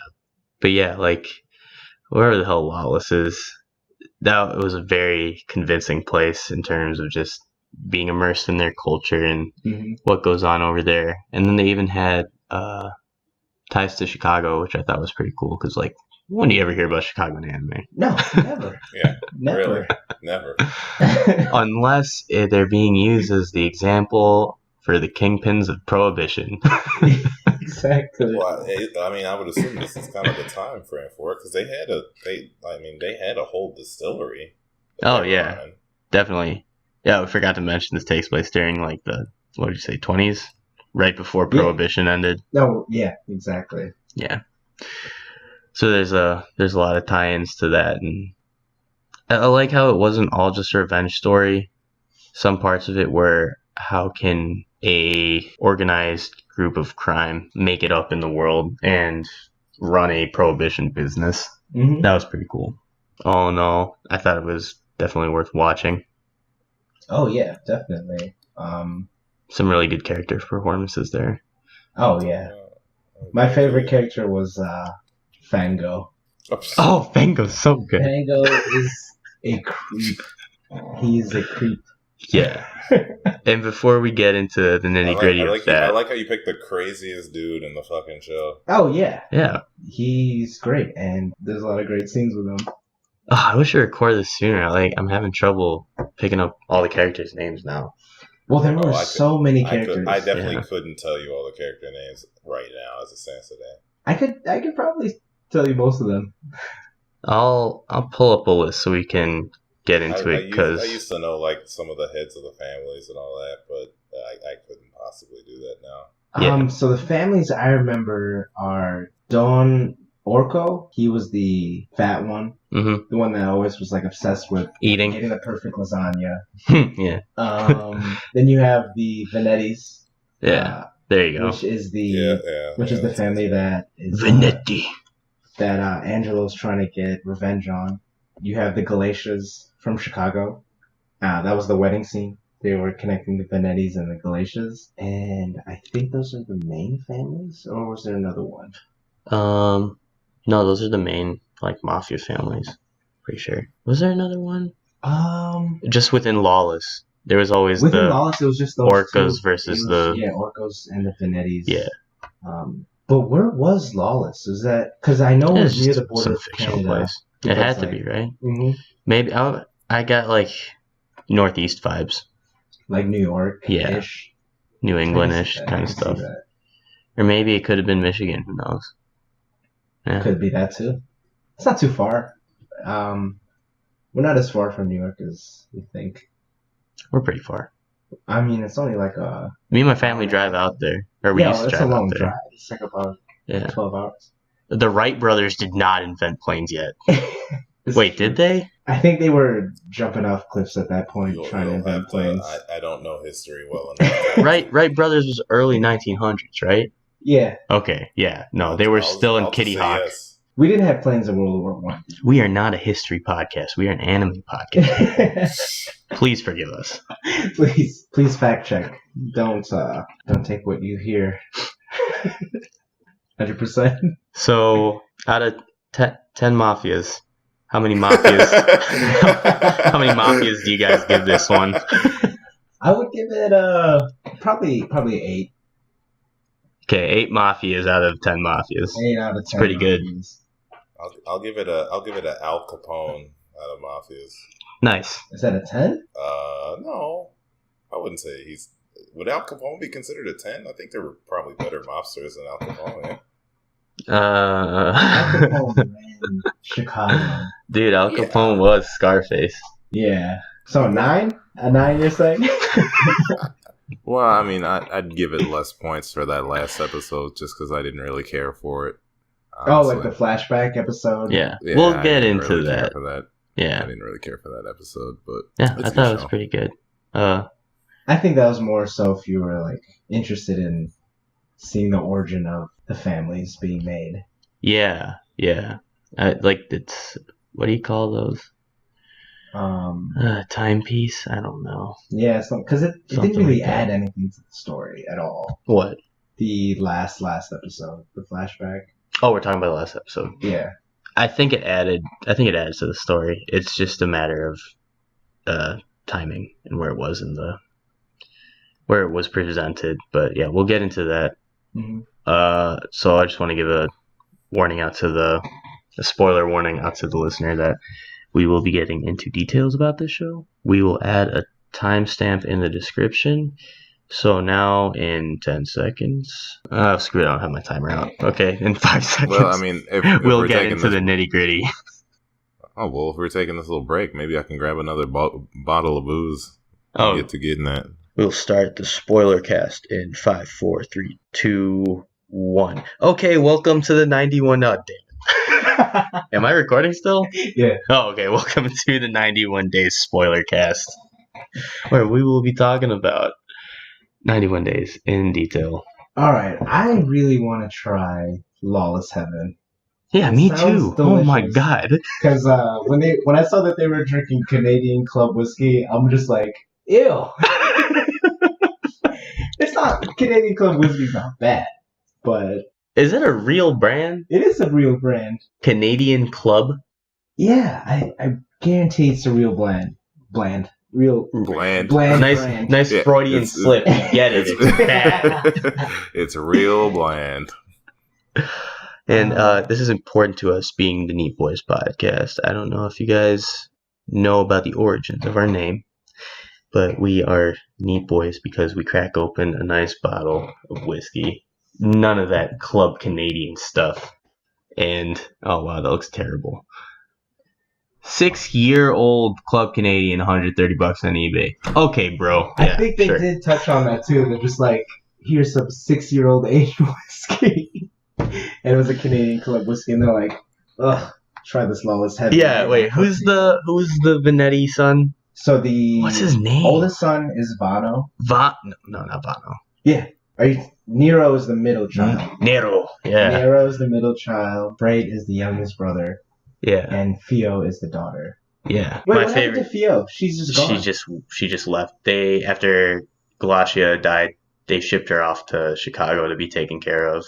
Why would they ship her off to where the Glaciers are? Oh, because they said that. Yeah, because Nero is like, since the youngest killed what's his name, and I killed him, there shouldn't be any bad blood or questioning our loyalties to the Galatia family. Okay.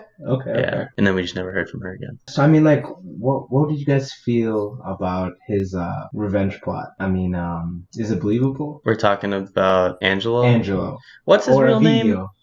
His real name is Angelo. Angelo Testa. Angelo Testa. That's his name. Yeah. No, Angelo Lagusa, because his dad's name was Testa. Oh yeah, Lagusa. Yes, I think it's Lagusa. Sorry, yeah, Testa's his dad's name. I didn't like him. That's such a boring character. Avio? He's so blank, and like I get he's traumatized and whatnot. He's an empty vessel essentially, because he said that but his he's life. So boring. He really is. He's lame. Yeah, I feel like there's better ways you could have presented that. I thought he was made that way just to play off of Nero, and Nero was amazing. No, yeah. I feel like you kind of feel more for Nero and the Venettis in general than you feel for Avio, because you kind of get the feeling from the beginning that he's just a empty person after what happened. I mean, granted, his family got killed in front of his eyes. Yeah, but you would think that if he was trying to go like double agent, he would have somewhat of a personality to get in. Instead, it felt like he was just like, okay, I'm in this despite my terrible personality just because the plot says I'm in this. But they do touch on it, like the Galatians at the end. He's just like, I really love your, just like, you really have no ambition except for he's just your revenge. Like, that's the only thing. Just, you have low ambitions and you're the kind of perfect person for me. And laser focused. Exactly. Yeah. And kind of the person that's not afraid to die or to lose anything, essentially. And maybe that's what he was trying to portray. And it worked. His convictions were never in question. It was just his character is just like revenge. That's it. There was flashes of it, like when they were on the run, and then they were having to do like a little entertainment for the children, and he just did like the pickpocket stuff. I thought that was pretty endearing. Oh my gosh. Oh, I remember that. Yeah, I thought that was pretty cool. And then his character didn't like start getting good until the very end, when Nero started questioning like, why did you do this to me? Why have you turned my life around like that? And then he like looks back at him just screaming like, why did you do this to me? What you're the one that initiated all of this. I'm like, that's what I've been waiting for all series. No, what did he say? He said, then why didn't you just kill me? Yeah. Those years back. Like, if you killed me, none of this would happen. Kind of just like super powerful. Trying to make him feel some sort of remorse or for not doing his job. Exactly. Not doing his job, or trying to make him feel the pain that he felt from losing his whole family that night. As a kid. He was like, what, 12 years old or something like that? That second to last episode was amazing. It should have been the last episode, and then they should have done the flashback as the second to last episode to kind of set up where Testa fell into all of this. Oh, yeah, exactly. Yeah. Because you never really knew why. I mean, it was about he knew too much or something like that. No, it's because Don Vanetti was just like a mafia virtuoso and really climbed the ranks and then went ahead of Testa. And Testa was like, no, we need to stick to the Vanetti name and strengthen us that way. We can't rely on the Galatians to bring us there. Yeah. Yeah. And then they were just like, he was like, no, we're going to go with the Galatians. So I'm going to come slaughter you and your children. Exactly. And Testa was like, well, okay, you can try. Good joke, though. He came at us first. It's like, you came into his house and you were planning on killing him. Yeah. It's like, he swung at me first. The part that kind of got me was during that time, Nero was only like 14. Yeah. That's nuts. Yeah. Yeah, crazy, man. Mafia life. Mafia life. Wow, dude. And it only took 91 days. Whoa! I thought that meant there was going to be like 91 episodes because each episode was day 1, day 2. Oh yeah. I'm like, damn, this is going to be a long ass series. Episode 3 rolls around like, how are they going to make this 91 episodes? It's going so fast. Because like I'm pretty sure Bono died in like episode 1 or 2. He definitely did. Oh yeah, he died almost immediately. But he was like the dumb one who I feel had a slight attraction to Theo. Yeah, definitely. Did you get that? No, for Especially sure. with the flashback. I don't think he was his brother. They weren't brothers. They had to have been. They weren't brothers. Well, if you're in the mafia, everyone is your brother. Exactly. But not real. by blood kind of deal, you know. If you're in the mafia, everyone's related to you by blood. Blood oath to the family. No, because the Venettis were not part of the... They were just... I think he was part of... They were brothers because this was before... In the flashback episode, they're all walking to church together. Mm-hmm. And he's... They were friends, Oh, weren't no, they? they were part of the mafia at that point. Yeah. No.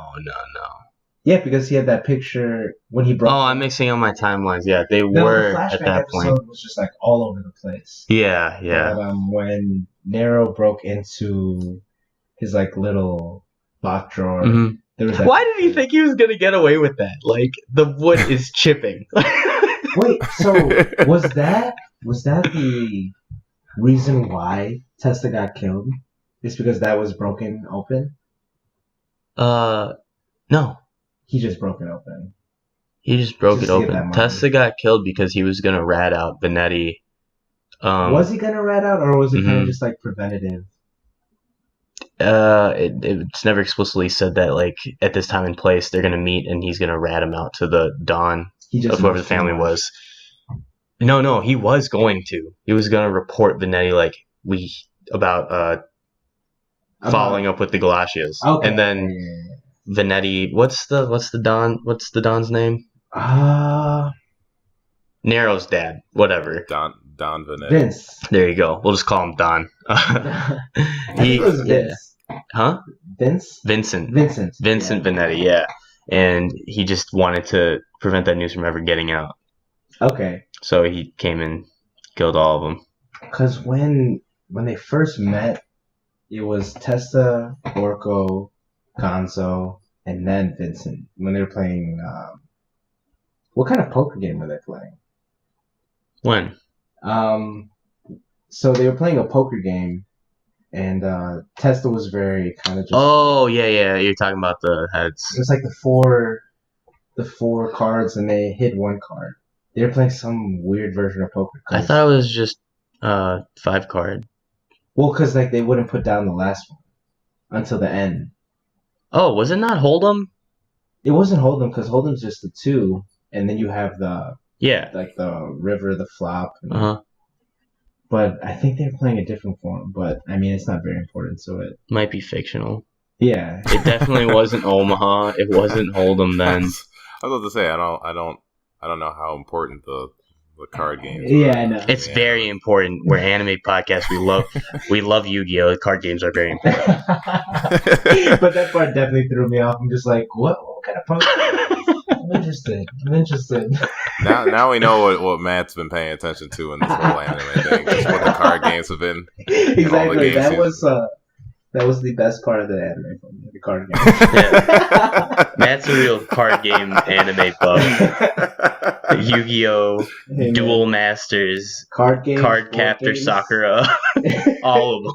Nice. Card games, board games, get at me. I stayed up till like 3 the other night playing chess on my phone. I don't know if you're kidding right now. I'm not. He's not kidding. It's chess. I can tell in his voice it was too sincere. It's to be fake. online chess. The only reason I stayed up is because this guy kept beating me and challenging me right away. Oh my I god. just was petty. Okay, now this is getting embarrassing. We'll edit that out. No, we're leaving that in. That's it. Oh man. Chess, if you're listening, sponsor. Mr. Charlie Chess. CC. That's my favorite guy. Oh man, Oh, I really liked in 91 Days, thinking that there was some sort of romance that was developing. between Nero and Yeah, because I think remember how he said like, oh, see, all this isn't fresh in my head, but didn't Angelo say something along the lines of like, I could have killed you, but I just chose not to, or something like that. Mhm. Trying to be all mysterious about it, because I think that's when Nero asked him like, so why you had all these opportunities to kill me, why didn't you do it? And in my head I was like, I think it's because he fell in love with him. Fell in love, or kind of just like he kind of built a real relationship with him because No, you gotta think I'm for- the way I saw it was definitely a gay boy story, and it was amazing. And I thought they were just gonna resolve everything in the end. I mean, I don't know if it was necessarily in love or if it was just like dude, he loved him so much. because you gotta think that's like the first real relationship he made with someone since his family was killed. Because Angelo? because he was Yeah. just in that like apartment in Chicago, pickpocketing people, Mm-hmm. and that was his life. And then all of a sudden, this letter comes in. It's like, hey, do you want to exact revenge for your family? For 6 easy installations of $29.99 and a Yeah. subscription to Lawless Exactly. Lawless Heaven. Because even though he said him and Cortio were quote unquote brothers, Uh-huh. I don't think he cared about Cortio at all No, not until until he died. not until yeah, because Cordio kind of opened up his eyes to like, you are continuing this vicious cycle of revenge, and now I'm involved with this one. I wanted to go to university and stuff. And then when he was forced to kill him, that's when he was like, okay, there's something not healthy about my love relationship with Nero. Because when they were on the run, it was the two of them, and I don't know, I could see Angelo as being represented as gay. I could see it. Yeah, I definitely could see it. I don't know if the feelings were mutual between him and Nero, but like, that just makes the story so much better in my eyes in terms of it being a tragedy. Falling in It love with definitely the was a person that, tragedy. like, yeah, it was amazing.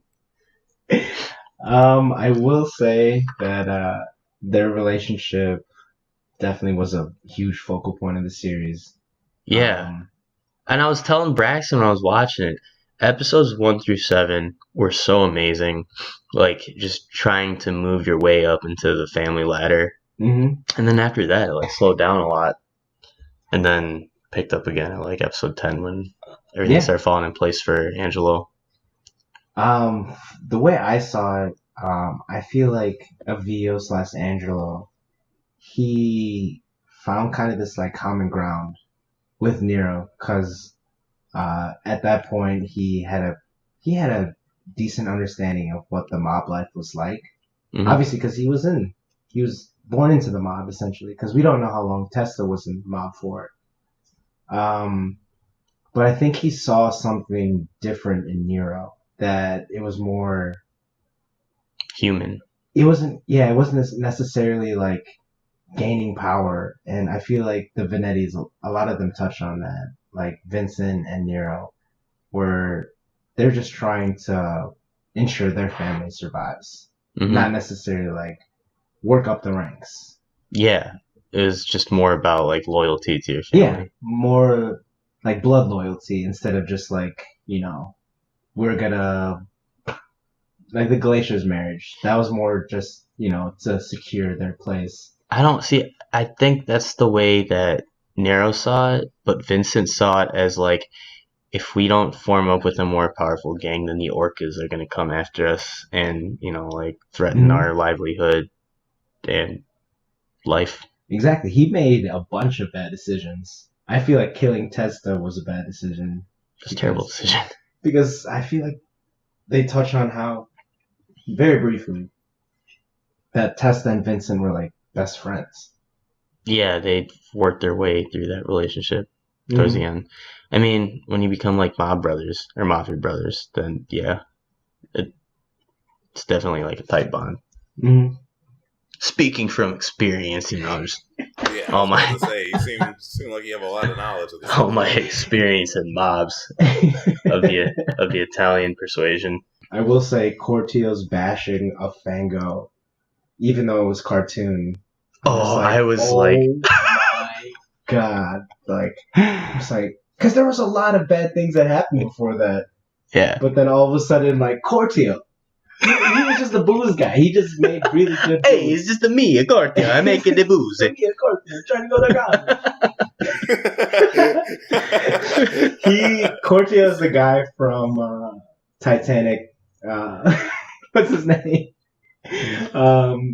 Jack's friend. Leonardo DiCaprio. Leonardo DiCaprio's friend. The one. That's what I just pictured Cortio to Was be. he if in the survived. movie past 10 minutes? I don't think he was. I don't know.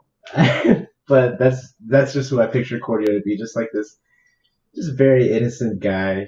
He's just trying to make $1 out of 15 cents kind of deal. Yeah.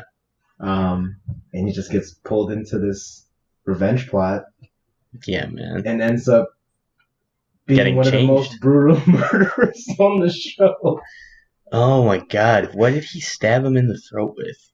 A bottle. Yeah, a bottle of Lawless 7. And then it was just pouring out. And I was like, oh my god. It was terrible because, what's his face? Fango is just like, you know what? Just go. I'm not going to even kill you. And then he's on the phone with tell someone. on you. Yeah, exactly. Yeah. And then Cortio hits him over the head with a bottle of Lawless and it breaks. And then Fango's just like, I can't see. And then that's when Cortio stabs him in the neck and then just starts bashing his head in with something. And Fango's just laughing the whole time. Fango's crazy. Like, anytime he came on the screen, it was just like, what's going down? I was never comfortable. No, never. I especially didn't expect that cannibal turn. Oh my god. I wanted to throw So messed up. I wanted to throw up because I knew it too. Yeah. Because he's like, tastes good, doesn't it? It's so predictable, but it's just like, did he actually do it? Like, I don't know if he did it or not. And just like all of them are just like, yeah. All I know is you guys talk about food wars for food looking good. I'll tell you what, that soylent lasagna looked pretty tasty. It was probably perfect. It was probably Don Orco would have probably been very happy with it. Like good fat to muscle ratio. Probably more fatty. Very, Like- very marbled texture. Probably like 70% fat, 30% all muscle. I'll say about that lasagna is it was glistening on my screen. Is all. It was. I'm actually getting that's hungry human. thinking about it. It's a human. It's Don Orco, and I'll tell you what, when he was still walking around, he was not a very good-looking, glistening piece of meat. I mean, look at a cow. Does that look delicious to you? No, but at least they're kind of cute. That's worse. What? Why are you trying to eat cute things? I don't know. Cows are. I don't know. I'm a I like man. beef. I'll eat ugly things. So. Is that what makes a man nowadays, Bryson? Can you please pull out another page from your handbook of manhood? No, if I give away all the tips now, what do I have left? Your manhood. Exactly. We gotta foster this new generation of men. Yeah, first step, cannibalism. Second step, stay hydrated. I like your points. We are very overpopulated, Hydration is very important as well. and hydration is obviously it's key. You may be onto something, Braxton. Oh, man. Gosh. Okay, But, well, that concludes our 91 days discussion, unless you guys have any more parts you want to talk about it.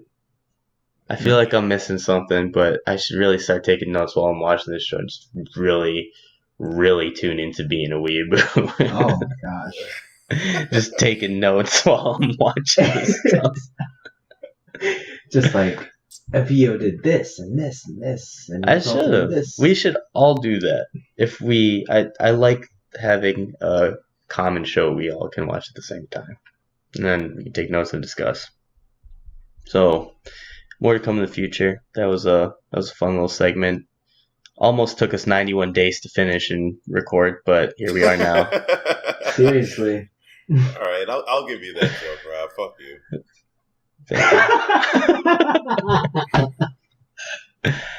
Okay, and that ends that timestamp, wherever that's going to be. Welcome back. I guess you just skipped ahead, so you're never gone. But now we'll go on a little bit into gangsta with the theme of our mafioso and mob animes. I will tell you, that's a show I have not seen in a while because it's only been one season. Yeah, you haven't seen it in a while, or you haven't seen it? I mean, I probably the last time I watched Gangster was probably 2 years ago, or no, longer than that, probably 3 years ago. You read it though, right? No, I don't read. I'm not a nerd. Oh, I thought you said you read the manga. No, I only watched the anime, and then it ended at season 1, and then I didn't watch it anymore. Oh, okay. Well, I'm like right in the midst of season 1, probably on episode 3, and that show's so good so far. Yeah, I hope the ending of the anime is a big old cliffhanger, which sucks. See, I hate that. There's so many animes like that. Because it's like you're kind of banking on that you're gonna have continuity or in your contract with the studio, and it's not always a given. Perfect example, Dead Man Wonderland. Yep. Well, see, that one I did read. I had to read it if I want to know what happened. I was so enthralled with the story that I had to read it. Yeah. I have to read and that. actually, to be fair, I think a lot of the themes that popped up in the manga, I don't think they could show it on an anime. To be fair. Which No, one, Dead yeah. Man Wonderland? Or Dead Man Wonderland, the manga is so much more different than the anime. more intense? There's a lot of Okay. yes, it's more intense, but I mean, You get a lot more backstory. There's a whole because they kinda there's a just whole throw character people. in the manga that doesn't exist in the anime. Because Dead Man Wonderland. the anime was only but like 8 episodes. Yeah, I something don't like that. remember. But I- there's a whole I don't know if he's transgender or if he's just or what's it called, a drag queen. But I mean, he doesn't, or she, I don't even remember, but she doesn't even exist in the entirety of the anime, but pops up all of a sudden in the manga when you read it. Are you talking about the white-haired? I don't remember, person? but it was the one where she was a dude, but she saw her wife cheating on her, and then she killed the dude he was cheating on her with her blood power, and then he went to the Wonderland arena and all that. Because she's the one that like dresses in skimpy outfits and dresses like a drag queen, basically. I don't recall that character because I think I just picked up the manga wherever the anime left off.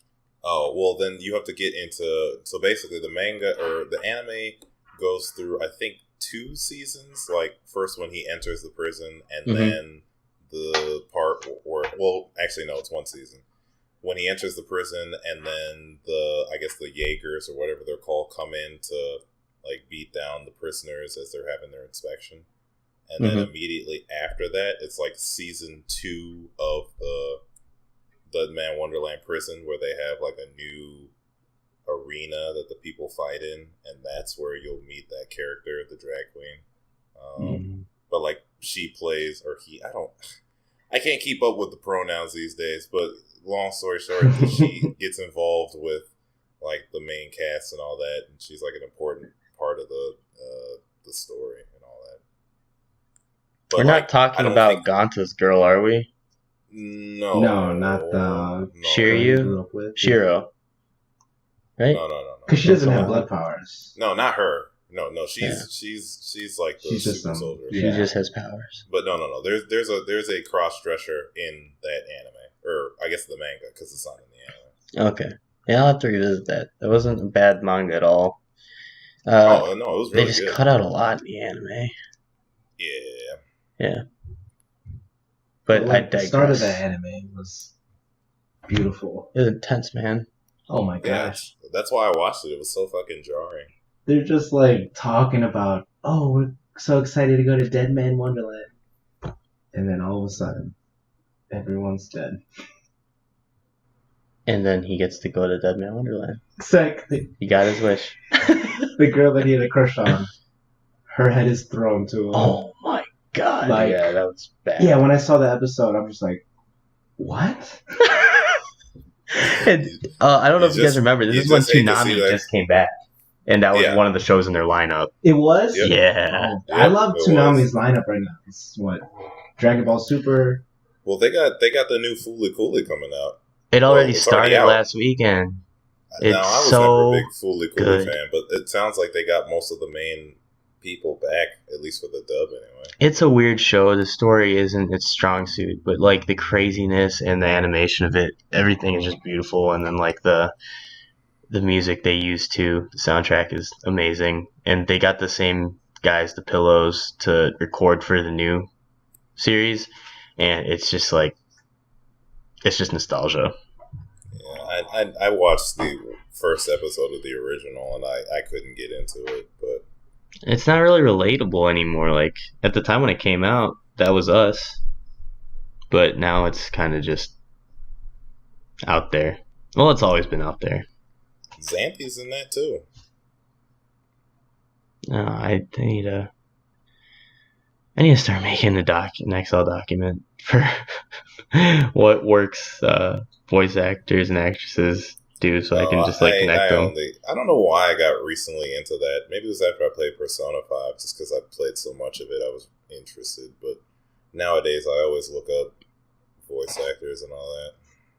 Yeah, no, that's good. You know, you want to credit the works of the creators. Well, it's just weird because like some of the like you after a while you start to see the same like 5 or 6 people like over and over and over and over again.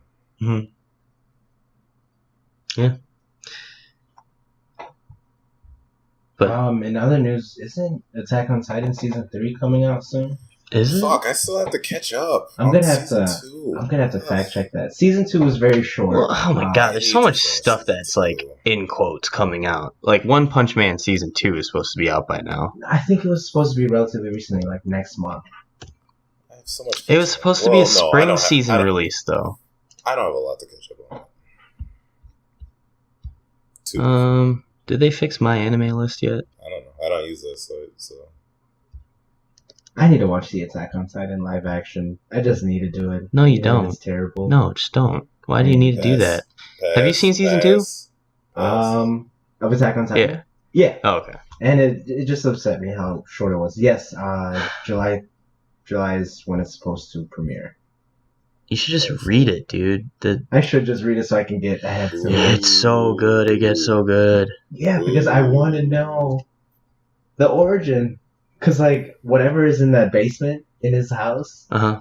Oh, they're well past that now. I know. I need to get to that. Because, like, in season 1, the anime, they were already past that part, right? No. The anime? No, they didn't get to it. No. Season 1, the manga. I mean, when season 1, the anime came out, the manga, they were already past. No, not yet. Oh, they weren't? They weren't at the basement yet. Okay, yeah. Where that was, because I wanted to just find out what happened after I saw season 1, and they got to like the political parts that are in season 2, and they got a little bit past that, but yeah, they just left so many questions in season 2, because they just have. Oh, okay, I won't talk about it because you need to watch season 2, Braxton. Yeah, there's just like a lot of questions, but I need to read the manga.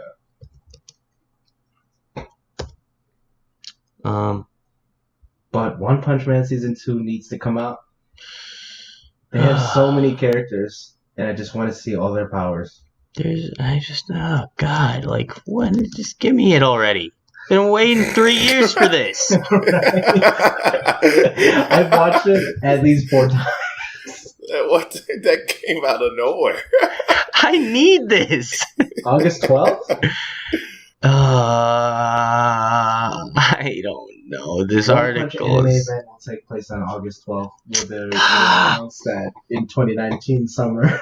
One Punch Man is gonna come out. You know what? Okay, as long as it like looks as beautiful as season 1, I'll wait. That's fine. That's just fine. Rob, you don't sound so fine. I'm not, because we've been talking about non-gangster things for the past 10 minutes. We were talking about Anime in general.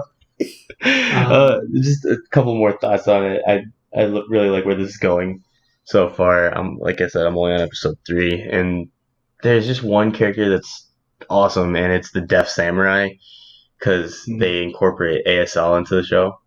Oh, dang. Yeah, really interesting. Wait, I don't know if it's like he's 100% accurate. He's like the only. He's doing the actual. And everyone else that works with him does it.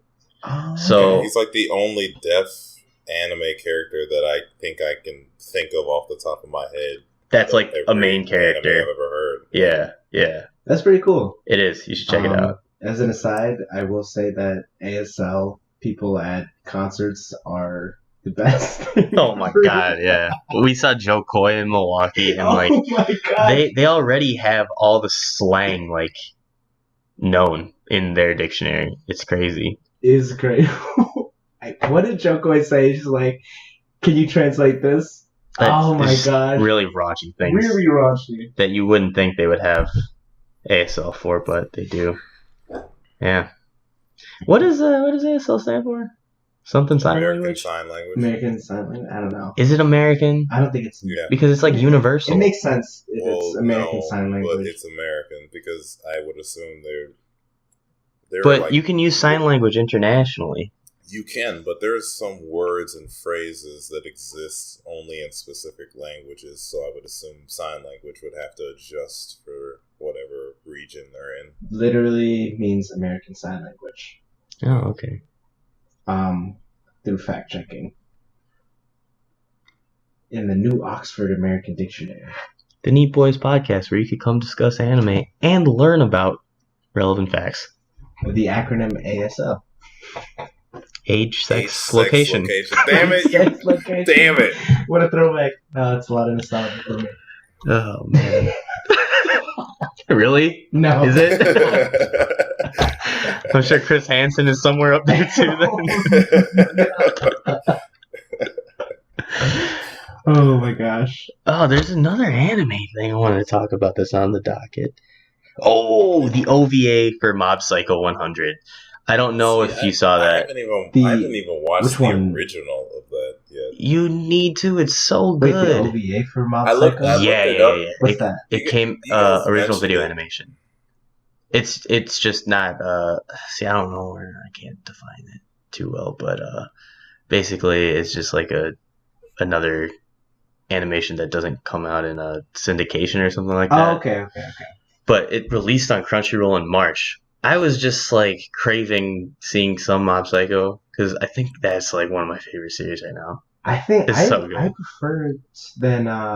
prefer to One Punch Man because it's the same. It's done by the author One, and it's I can't think of anything else that gets as close to Mob Psycho 100 that is come out recently. Because I think visually Mob Psycho was just very beautiful. They incorporate so much. Exactly. It's like hand drawn stuff one time, and then there'll be like some painted brush strokes to kind of exemplify the emotions that are going on in another scene. Mm-hmm. Just because they're trying to fit as much detail in there as they can, because the comic is just not very well drawn.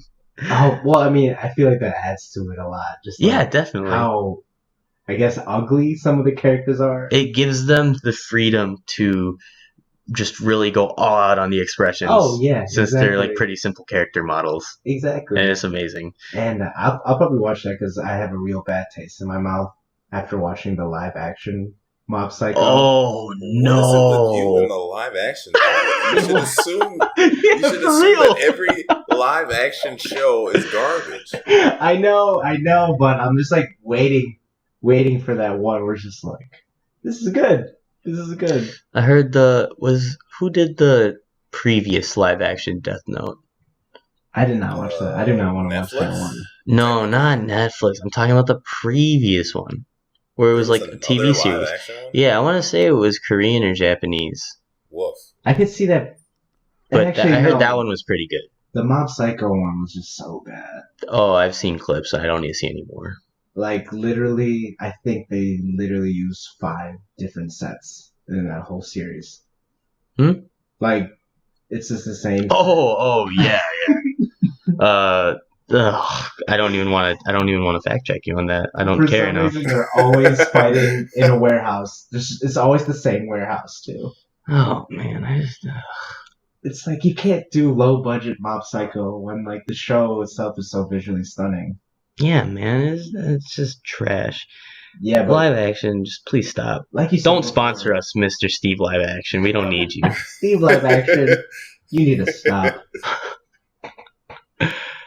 The OVA, amazing. It was kind of a recap, which was nice because I didn't want to watch the whole series again. Mm-hmm. But after seeing that, I really do now because it is an hour of Reagan's take on the entire first season. Reagan is the other powerful. No, he's the head detective or the head psychic.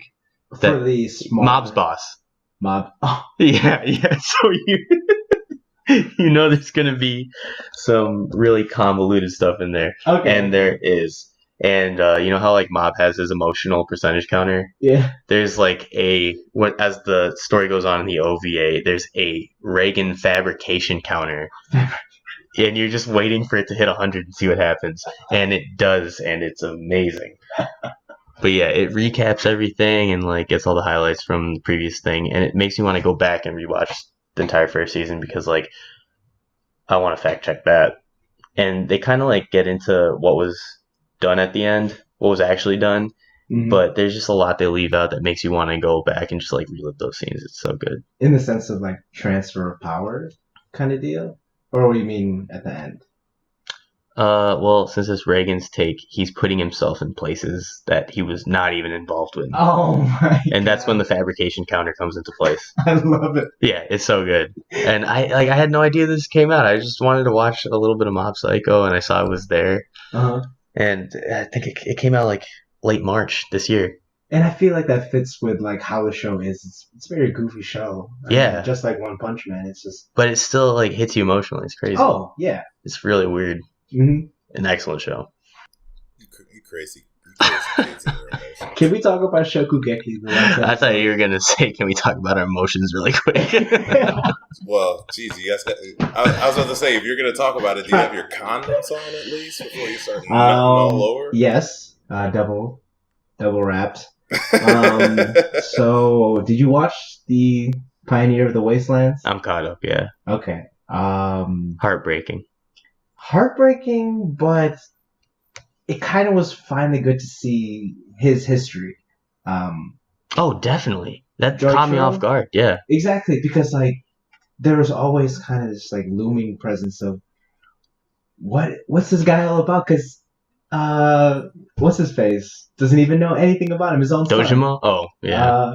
Yukihira? Yeah, Yukihara. Yeah. And he's just like finally getting to hear his dad's story on like potentially being like the greatest chef of all time, and then just like losing himself. hmm And And then falls asleep during it. He just like, yeah. I don't care. He wakes up like, oh, are we cooking again? Exactly. But Somakun, man, he inspires everyone, even his own dad. That whole episode was just a build up to show that Somakun has no limits. Yep. He just wanders the wasteland endlessly. Oh yeah, exactly. Yeah. And that's what Jorichiro sees in him. Mm-hmm. How the hell do you remember all these names? I could barely keep together half the names of any of the shows that I watch. Because it's season 3 already, man. Well, these are like the main characters. These are Joshiro and. Even still, I can barely remember half. Like if I'm watching My Hero, I don't know their names. That's like whole like high school tough. class. Yeah. I know. Okay, off the top of my head, if we're going real names, Deku, Todoroki, Uraraka, Byakugo. Yeah, Froppy. That's not her real name. I don't know her real name. Exactly. Yeah, exactly. That's my limit. and here you are rattling off like four fucking syllable names like it's nothing. I don't even know if Byaku goes, right? Is that Yeah, Naruto? yeah, no, it's Bakugo. Oh, Bakugo. Okay. Yeah, Byakugan is Naruto. Yeah, there you go. Thanks, institutionalized racism. Oh my god. Oh, but going back to that Pioneer of the Wastelands, the infamous 50 verse 1 Team Shokugeki. Mhm. Oh my god. Okay. So we're talking about a team Shokugeki where Joichiro was on one team and 50 other cooks were on the other team. And it was a team battle within the same context of the team battles they're training for right now. Yep. So Joichiro should have won. He won. Yeah. Like that shouldn't even be as impressive as it is. It's 50 people working silently trying to predict what each one is doing next. No, I think since it's set up in the sense that like there's like one battle per team, like there's a matchup. So like if it's 5-on-5 Mm-hmm. and then one person gets eliminated, then it's one person on the other team is kind of like on break. Oh, so it It's wasn't like a just bye. one match. Exactly. And then so in the 50 versus 1 Shokugeki, every single matchup is 50 versus 1, 49 versus 1, 48 versus 1, because he's able to, Oh they're all my able to god. That's so much food. 50 different dishes. He had to make 50 different dishes. Oh, 49 because the last one he's just like, if you're not gonna make anything, then quit. And the guy's just crying. He's like, no. And this guy was talking so much shit like before the match. What was the match that he was supposed to go to, but then he ended up just like running away? Not The running blue? away. Yeah, something like that. Like the blue convention or something. I don't It know. was like chefs under 35 or something. It was like some Yeah. thing. Yeah. And then he just couldn't take it anymore because they go into how like, oh, Joichiro, you're so gifted, you're born with this natural talent, and it just goes into behind the scenes to where like it wasn't just talent. He was going through recipes and working his ass off. And Mhm. everyone thought it just came simply to him. No. Yeah. Yeah. Not like Somakun who's obsessed. Mhm. I mean, like, Joshua is obsessed too. They have but- the same process. Like they'll try out 50,000 different recipes, Mhm. but it doesn't wear down on Somakun Yeah. as much. Because, if at all. I mean, look at the battle against, what was his name? Akiyama? Is that his name? Yeah. The spice dude. Where he made like 1,000 different dishes before he came to the final one. Exactly. That's insane. But I love that show. That's gonna be one of my favorite animes. This season's kind of weak for me, man. You think so? A little bit. It's just like, I don't know. It feels like it's going into the trope of just tournament style.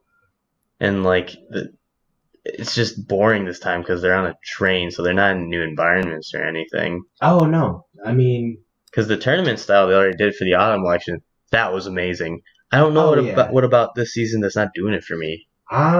it's just been a bunch of build up, kind of, because they spent like the whole first half of the season, getting Nakari, or what's her name?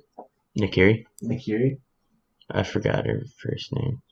Yeah, I forgot her first name, but kind of just like her assimilation Erina. to Polar Star. Erina. Yeah. Erina. Bay. Bay. God tongue. Out of context, that sounds just. I think that's the point.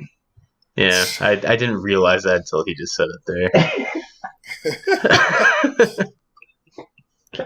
Yeah, it spent a lot of time on her just like assimilating with Polar Star, and this whole second part of the season has been full on Central versus Rebels. Yeah. Oh, I guess looking at it in the big picture of season 3, it's been pretty good. Mhm. Like they're doing new stuff. Yeah, I mean, like especially last episode, I really liked that they went into his backstory Yeah. But I do agree.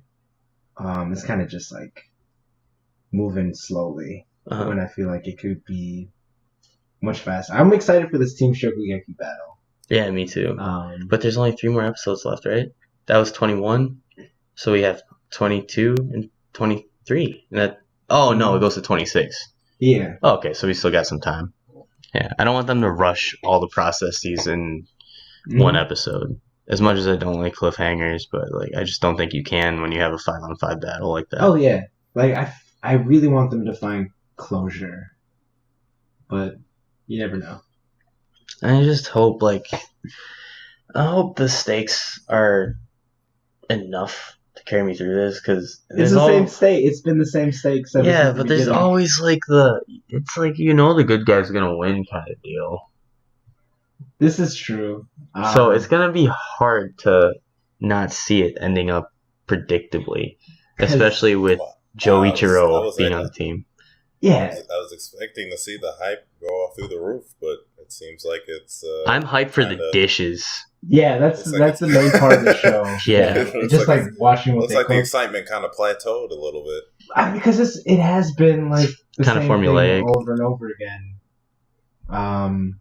Because like with the last battle against Akiyama, when they showed Yokihara's Somakun's dish first, they didn't try the sauce, and I'm just like, all right, so they're gonna show his dish now, and then they're gonna go back to Somakun's and try the sauce for that one, and then they're just gonna be blown away. And they embellished it enough to where it was like looking all bad, and then Soma was like, but wait, you haven't tried my sauce. Yeah. And then like the music starts back up again. Exactly. And you're like, oh, here we go. It is getting very predictable in the sense that like whoever shows their dish first, most of the time is going to lose. Yeah. Yeah. Maybe not always though. Maybe not always. You need to go back and look at the stats on that. We gotta fact check that for sure. Yeah. Put that in the Excel sheet. Just every battle they've had and everyone who wins. The first person to finish their food, who wins? We'll have in-depth stats and we'll have advanced stats. Somakun's PER was about 35. Player efficiency rating. averaging about he was on 3 torn outfits every meal. He was on the level of one King James, I would say. And moving on. Thank you for joining us for the anime segment. Now let's move on to balls and things.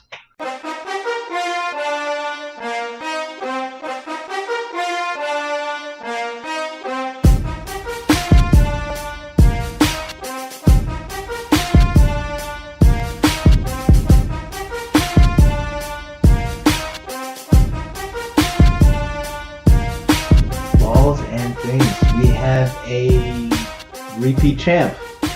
Not very excited about it. Well, I mean, it's just the speed at which it happened. I wasn't that excited about. It happened as fast as it could happen. What was wrong with the speed? No, I wanted it to be like 6 games. I didn't. Just get this over with. New storyline. Let's go. With the team that LeBron had, no way. I mean, no way that could have gone in 6 games. He pushed it as far as he could. I was doubting the Cavs all throughout the playoffs. 5 games. JR wasn't. Yeah, I think it could have gone as 6 if JR didn't do his JR stuff in game 1, but that completely killed their emotional momentum. And apparently LeBron broke his hand after game 1. Yeah, I think he said he punched a blackboard, so he must have been pissed that game. He punched a whiteboard. He punched JR in the stomach. And broke his hand. A whiteboard. JR Whiteboard Smith. Why is it gonna be white? Why can't it be black? Can't you give us anything, Rob? Who uses blackboards anymore? What's that supposed to mean? That means chalk is very bad for the environment. You can fact check that. And if it's not chalk, shut up. But yeah, I mean, that game 1 performance for LeBron was beautiful.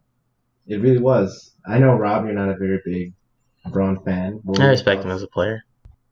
If you get 51 points and you lose, there's not a lot you can really do. Exactly. There's a lot you can do. Yeah. Because he damn near had a triple-double that game Yeah. as well as Yeah. the 51 I points. think wasn't he averaging triple doubles the entire series? No. I think he was. Or I mean, the entire at least, playoffs. At He least was, a double. They call that a LeBron, where you get 25 and at least sevens across the board. Mm-hmm. 25, 7, and 7. Anything greater than that, yeah. But that's a LeBron. Especially that team. That Cavs team was just garbage. Kyrie left, and they they got one more win than they did last year. Mhm. Something like that. It's pretty nuts. It kind of makes me worried. Is the East just not improving? Is it just improving in We a had more flashy sense? The East had a better record than the West this year. I know, but then LeBron was able to go to the finals with that team. Yeah, there's definitely a problem. The postseason No, scene. I'd say I would if anything the East either the East is improving or LeBron and his team have lost enough people to make it fair because they went to 7 games for almost most of their playoff run, if anything. Yeah, it was like 7. So either 5, they're getting 7. better or they're getting worse. But either way, I mean, it's still more competitive. I mean, you put that Celtics team at full strength with. They're the team. Even a Jaylen Brown that doesn't have that hamstring injury. They're the team in the East. Exactly. It's not in question And then anymore. you throw Kyrie and Gordon Hayward in there. At full health, Next Celtics are year, the team. The Celtics should make the finals next year. Quote unquote. Yeah, and Philly, I think they were just too young. Brad Stevens is a genius and found out a way to get them out of there early. What do you think the chances are of Philly pulling in LeBron or Paul George? Huge, really good chances. Paul George? Or, but definitely not. and No, I just hope it's, or. I hope it's not an and because that dismantles that whole process. One of them is going to LA. No doubt. What was Paul George's? then, what was Paul George's contract for OKC? He only had one remaining year in OKC. He's unrestricted, so he gets to choose where he wants to go. It's basically the highest bidder. Kawhi's restricted. Kawhi's restricted? Yeah. I mean, Spurs don't have any money, though. Do they? But I think they're keeping him. Everybody to go to the Pelicans. You think so? Yeah. I would love to see Kawhi on, like, Minnesota. Or hell yeah. I want him to be a Spur for his career. I know, but how many years do you think Popovich has left? Especially after his wife just passed away. Maybe like 5. 5? Yeah. That's a lot. I don't know. In basketball years. I think how much longer he coaches the Spurs will be determined on if they sign Kawhi, how long Kawhi's contract is. Mm-hmm. But the Spurs kind of just like ruined that relationship in the postseason. You know, they were saying that the doctors cleared Kawhi to play, but then he didn't want to come back. And then Kawhi's doctor came back to say if Kawhi never came back in the season, he would have been playing in the playoffs at full strength. I mean, it's a lot of he said, she said. And then Tony Parker got into it, said his injury was way worse, but he came back. Thanks, Tony. Tony's always shaking. Who cares about any of that when you've got the fucking 76ers GM fucking tweeting out all the industry secrets on his burner accounts? I don't know too much about that besides the Game of Zone stuff. Really? Oh, yeah. Well, he's fired now, obviously, but it sounds like those accounts were under, like his wife was running those accounts, quote unquote. Allegedly. Yeah. We have to say allegedly so we don't get sued. But yeah, it looks like the 76ers are out of a GM right now. There's a lot of other GMs trying to get out of their contracts to go to Philly right now too. But I'm not excited about where the NBA is heading. Kind of just like the style of play that it is now. Just run and gun, shooting like on fast breaks. You never see. You're starting to sound like a grumpy old man. I am a grumpy old man. We gotta see where the game is gonna evolve. Yeah, I don't have a problem with it. I don't assume. I don't mind it next evolving, year. but I don't like it changing into kind of this like 3-point heavy. Like, Well, that just begs the question of when a revolutionary defensive scheme is gonna be completed again, like Thibodeau did. well, that's what I'm gonna throw in the conference finals, the game sevens. Mhm. The Celtics versus Cavs game 7 was probably one of the most beautiful basketball games I've seen in recent years. The game 7 between the Rockets and the Warriors was atrocious. Did you guys see that game? There's a bunch of bricks. Yep, I saw it. Brick City. So the Rockets were actually up by 10 in the third quarter for a little bit. Yeah, they missed like 20-something fucking Yeah. 3-pointers in a row. They kept shooting threes even though they were missing it. They were up by 10 and in the bonus with like six minutes left. Why aren't you driving to the basket with one of the best ball handlers in the league? They were just settling for jump shots. I mean, you could also say allegedly that's rape. No, I'm not gonna get into that. We're not 12 years old. This is not rigged. I'll tell you this: the Cavs Warriors won't be the matchup next year. So Oh, wow. Thanks for your spicy take, Braxton. It'll be the Warriors and whatever team LeBron is on. Not if he moves to the Lakers. This is true. what? No way. You can't build that chemistry that quick. You don't need chemistry when you're LeBron James. Exactly. Well, I guess he proved that with this finals run. I guess. Yeah. Like, who do you have? Rodney Hood, Jordan Clarkson, George Hill, Nance. Kevin Larry Love, Nance, Larry Nance Jr., J.R. Smith, Usman. What was his Any name? god. Was Osman? Osman. Yeah, Yeah. I don't know his name. Yeah. You know what I forgot? I forgot Zaza has another ring. That's what I forgot. That makes me so mad. Zaza, dirtiest player in the game. At least Nick Young gets a ring, though. That makes me happy. Oh wait, wait? Oh no. I was thinking Jim- Derrick Rose would have gotten a ring if the Cavs had won. No, because he went to Minnesota. Well, no, but he played enough of the games that he would have been eligible. Oh, really? You don't have to be on like the team. No, you have to be a part of the team enough and contribute enough before your trade. Oh, poor Isaiah You're Thomas. eligible. That's ridiculous. All right, well, congrats to the 2018 NBA champs, the Golden State Warriors. Probably going to be saying that a couple more times in the next couple of years. Clay is restricted free agent next year. He Why? ain't going nowhere. This Yeah, is true. why would they get rid of him? Maybe Clay gets a big head and just like. He's not going anywhere. Clay's got a pretty big head already. Oh, Physically.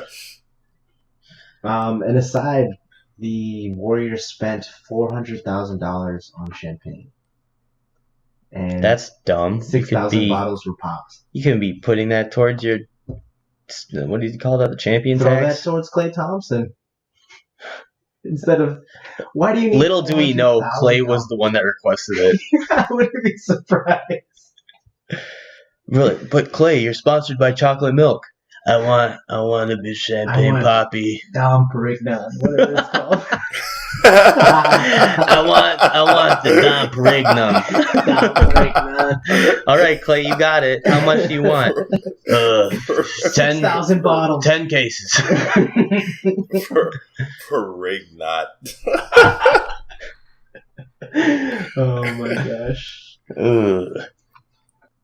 I can't imagine why anyone would leave. They already have more money than they'll spend in their lifetime. Because their tax increases being the champions. So they have to start moving some money around. Wait, what? The luxury tax. No, but doesn't that affect the owners, not the players? Yeah, and the owners don't want to pay the players if they can avoid the luxury tax. Oh, well, yeah, but at the same time, like, how fast are you going to spend, like, $23 million? Pretty quick when you make a contract. Yeah, like no, the cap digs the luxury tax digs into the cap already. No. I'm talking about like as a player. If I was Steph Curry today and I'm looking at like the future, or let's use Clay because his extension is up or whatever. If I'm looking at all the money I've made so far, and I think I may want to go somewhere else, like how he's already made enough money to live forever. Like money shouldn't be the issue for him. Just be for the I championship. know you just started getting into basketball again, but do you think that has really been a thought in any professional player's mind that has above average talent? Like, do you think that they think they have enough money? That's like maybe 1%. That they think they have enough money? Yeah. Everyone else is trying to make a legacy. And there's a lot of behind the scenes too, like how much of their salary is going to their sports agent, how much of that is getting taxed, how much of that are they really getting? You know, and when and it's still more than enough. Don't get me wrong. Yeah. Like I'll never see that kind of money. Like, but do they think? Stop talking over me. Stop talking over me. Do you think that comparatively, when they see the amount they're getting compared to what their contract is, that they're satisfied with that? No, they're gonna go. They're gonna go try to make as much money as possible. Especially if they're above average talent, where they think that they can impact. They impact the team the way they do. Yeah, and Braxton, some people just want more playtime too. Like they think they want to carry their team. Look at Harrison Barnes. Yeah, but I mean, but if you care about playtime, then you would care about that more than money. Yeah. Yeah, but what if you're not getting either, like Clay? You already have two guys that are legitimately better than you. Wait, I thought wasn't Steph Curry the least paid member of that squad for the longest? Yeah, and then he got his contract renewed last year. Will you get with the times? Jesus Christ. So I'm saying that Clay was paid substantially at the time because Curry wasn't. Yeah. Yeah. But now he can go. But this was before the cap increase, so now he can go for the new max. Well, yeah, but that was before. You think Thompson wants a max? Yeah. He's definitely a max player. I mean, he has the pedigree. Potentially second best shooter of all time. How long has Clay been playing with the Warriors? 5 seasons, 6. Was he before? Yeah, he's after Curry. He's for sure. Three-time champ. 4-time final. He was on the roster for 2 years before they won their first championship. Yeah, because they already made a name for themselves as the Splash Brothers. I can already. All I can imagine is I assume there's a championship incentive right out the gate for winning. Well, just like a dynasty. I mean, your team never dies. Well, yeah, he's a dynasty. Also, I don't know what his sponsors are. I know what Curry's sponsors are, but I don't know what Clay's sponsors are. And chocolate milk. Chocolate milk is really Klay Thompson's? Yeah. That's a good sponsorship. Yeah. Builds muscles and tastes great.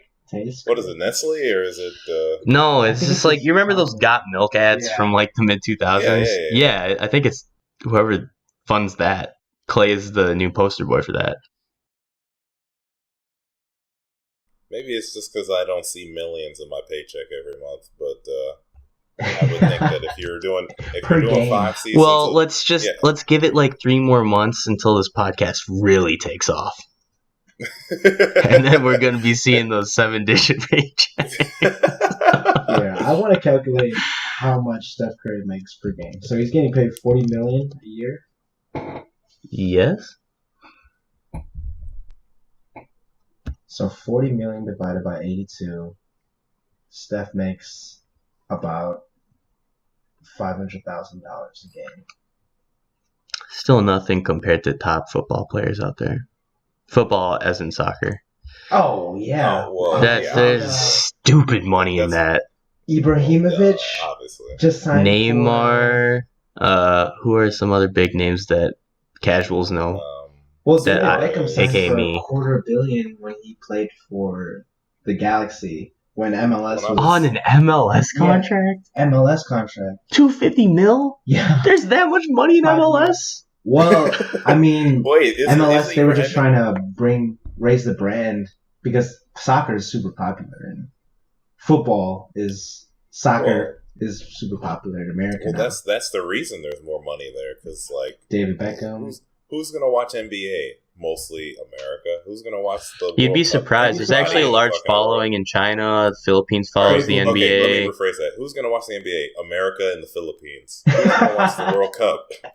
There's a surprisingly Everybody. large following of the NBA, bro. Like Not that, the U.S. because the U.S. didn't make if it. there's no other sport that defines hip hop culture as much as the NBA does nowadays, or ever. Like, Yeah, that's true. yeah. Yeah, that's true. But I mean, if we're looking at like overall sponsors and money, like I would take fucking Gareth Bale over fucking LeBron James when it comes to money. You lost me. Who's Gareth Bale? Gareth Bale plays for Real Madrid. No, wait. Yeah, Real Madrid. Who's the little guy? Really Messi. good. Messi. I like how that was enough for you to go off of. No. Messi's got- Messi plays- Yeah, Messi makes like Messi millions plays for of dollars Barcelona. per game. Oh, yeah. Per game.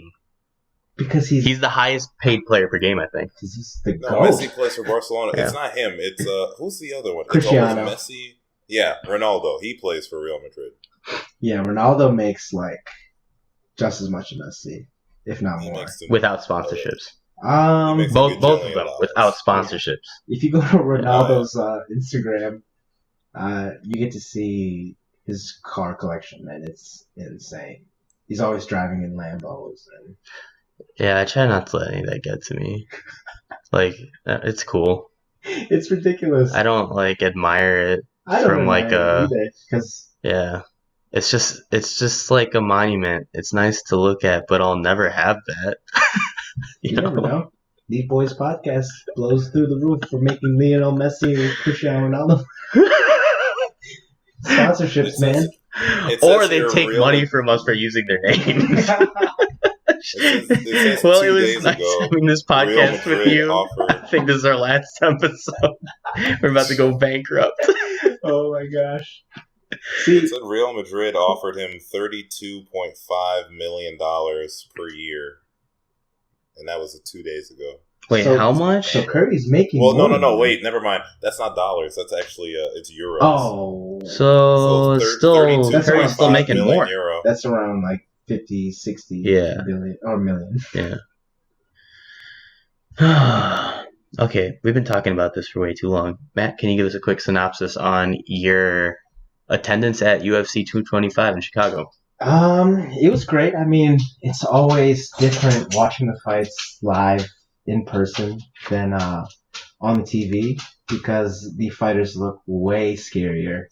Like you can see some of their flab on TV, Mhm. but then when you're looking at them and they're about to enter the ring, oh my gosh! I'm like, I never want to step in this octagon. Some of the people that they had were Alsair Overeem and Curtis Blades. Overeem was fighting yesterday? Yeah, You saw him in person? yeah. Is he just a bull of a man? Yes. Oh my god. But the guy who was fighting was 10 pounds heavier than him and rearranged his face. So top to bottom, no. this was on paper one of the best cards for the year that they set up. But it lived up to it with the Fight Pass prelims and the prelims itself. The Fight Pass prelims, it was like knockout, submission, knockout, decision, and then knockout again. The prelims were good, competitive fights. And then when it got into the main events, you had the Overeem getting knocked out. Who else was on that? Andrei Arlovsky fought No Tai way. Tuivasa. Yeah, there were a lot of names on this card. Like, Arlovsky's back in the UFC? he's been. He's Where been. he was in Bellator before, right? Not Bellator. If anything, it was Pride. Because he fought Fedor after he left the UFC. Oh, that's right. And Yeah. Fedor destroyed him. He did destroy him. Arlovsky went for a Superman punch, and Fedor just punched him out of the air. Superman punched him faster. no, like Fedor was in the air, and Arlovsky was in the air, and then Fedor just knocked him out. Then he just like fell limp to the Jesus ground. Christ. But let me just throw you some names that were fighting last night: Clay Guida, Charles Oliveira. Shout out Clay Guida from Round Lake, Illinois. Yeah, Recording in Round Lake, Illinois right now. Sergio Pettis, Joseph Benavidez, Rashad Evans, Ricardo Lamas. Who else was there? Holly Holm,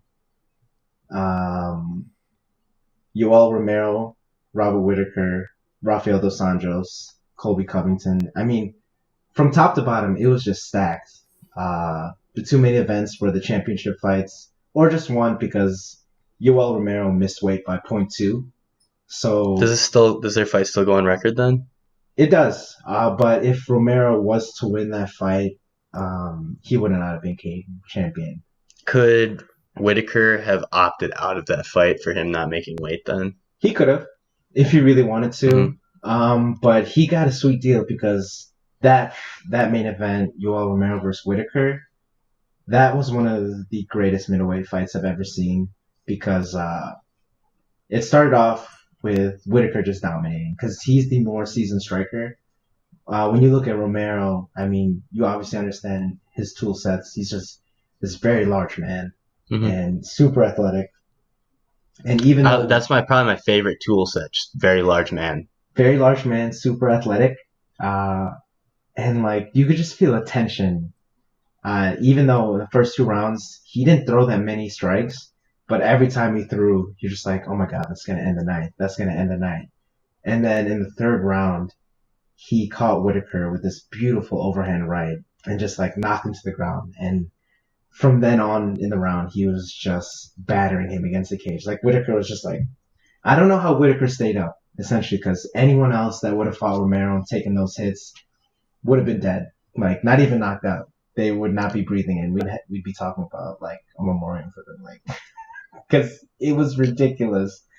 Fourth round, Whitaker got it back, but then at the end of the round, Romero clipped him, and then he almost fell over. But then time expired, and then in the fifth round, Whitaker just was in survival mode the whole round because Romero landed a right hand on him and then dropped him, and he was just on top of him, throwing ground and pound basically for the whole fight. Apparently, Whitaker broke his hand in the first round. They showed a picture of it. So if you look at your right hand, it was broken right here. And for the listeners, he's pointing right between his thumb and his forefinger. Yeah. Did he also break a whiteboard as well? Or? No, he was punching, Romero snuck a whiteboard a underneath his pectoral muscle. Large, muscular man, and your hand breaks. And it was just beautiful. It was brutal. It was technical. It was exciting because Whitaker, I thought, won rounds 1, 2, and 4. And then Romero won round 3 and 5. And you can argue that round 5 was a 10-8 for Romero because they put in the new rules where if you get knocked down, it's going to be a 10-8 round. Where before, if you got knocked down, it was more of just like the flow of the fight. When did they implement that? Yesterday. Oh, convenient.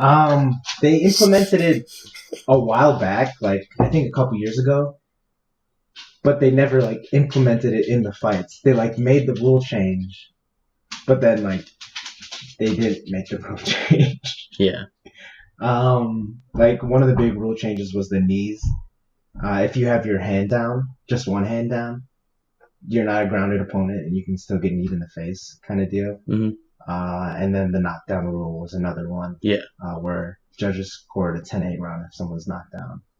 So that would have been 10-8 rounds 3 and 5, which means that Romero would have won because it was a split decision. I think it was like 47-48, 47-48, 47-48, but then 2-1 to Whitaker. So I don't know. The judging is always in the UFC has always been kind of like confusing to me, and I don't agree with it most of the time. But last night I would say that At best, it's a draw. But I think Whitaker won that fight. That's good. I like But Whitaker. beautiful fight. Beautiful fight. Very brutal. Beautiful card in general. Holly Holm used a lot of wrestling, which is very weird Yeah. because she's, I mean, Hall of Fame boxer, Hall of Fame kickboxer. Yeah. And she just couldn't handle Megan Anderson. Megan Anderson is a fighter from Australia. She was the featherweight Invicta champ. She was just destroying Holly Holm striking wise in like the brief moments that Holly would let them strike. Mm-hmm. That's surprising. Yeah, and then she just wrestled her, got in like dominant positions and quick ground and pound.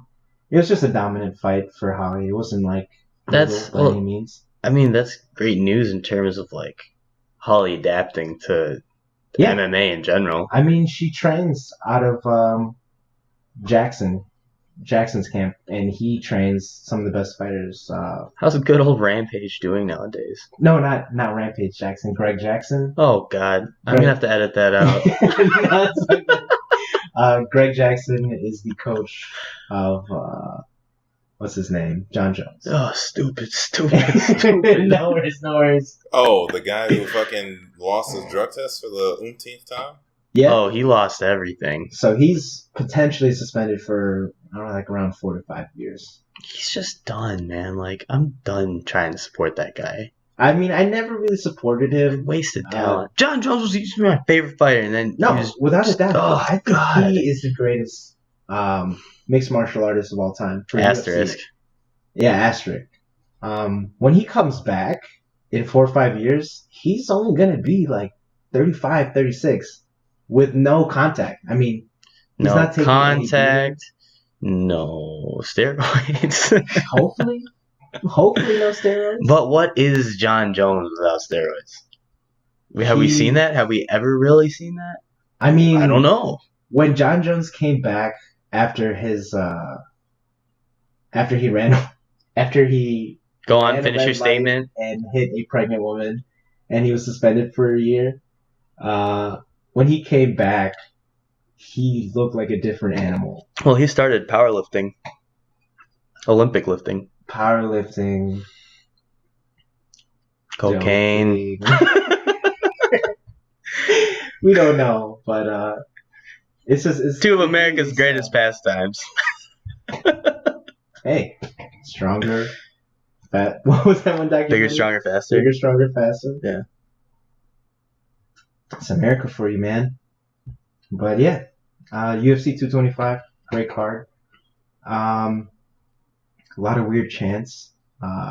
Colby Covington's thing is that he wants to make the welterweight division great again, and this is directly correlated to his support for Donald Trump. So like, you had chants for America, you had chants fuck Colby, and you had chants make America great again. It was just a very weird experience in that fight. Following up on that, is Woodley still the champ? Yeah. That is the matchup I want to see. I want to see Woodley just cream this dude. And the way that he fought Dos Anjos is a smaller guy. He fought the majority of his career in lightweight, and this was a welterweight fight. Mm-hmm. But he's fast. He's fast, but then when he has to deal with the constant pressure, Covington was just on him, like had him against the cage. Didn't really take him down too many times, but took him down enough to like secure the rounds. But he wasn't landing anything of significant damage. He just basically late GSP'd it. You know, when GSP was coming towards the end of his career, just won by decision all the time. Yeah. It's kind of like that. But, I mean, other than that, good card. That's good to hear. Where were your seats? So, if you have been to the United Center, it'd be like around the 100 section. Damn. First level. And we were able to see the cage good enough where you could like see. I mean, obviously, I told you that Al-Stereo Overeem was just a monster. He looked like a monster. So I was able to get a good view of the fighters. I was trying to look for other fighters in the crowd, but I couldn't find any. Uh-huh. But unfortunately, Rogan was on the other side of the octagon, Yeah. so I could only see him through like the fences. But it was a good fight. It was good. Oh, that's awesome, man. No Vince Vaughn spottings? No Vince Vaughn. He probably was there. Maybe. Seems like the kind of guy that'd be at those things. Oh yeah, definitely. Yeah. All right. That's good to hear. And with that, we're hitting the 3-hour mark. I was about to say, this is probably the fucking longest we've got. On- And I don't know on- if Is you want this to. the longest I don't one? know. Yeah. I don't know if you want to. I mean, I know you're going to cut crap out, and probably what I'm saying, you probably should cut out. But we've got there's a lot on here. Yeah, there's a lot. I know. I'm fully prepared to edit it. But that concludes all our other segments. Ironically, this is our least filled docket after trying to focus on less things to lower the podcast time. We focused in too much on what we had.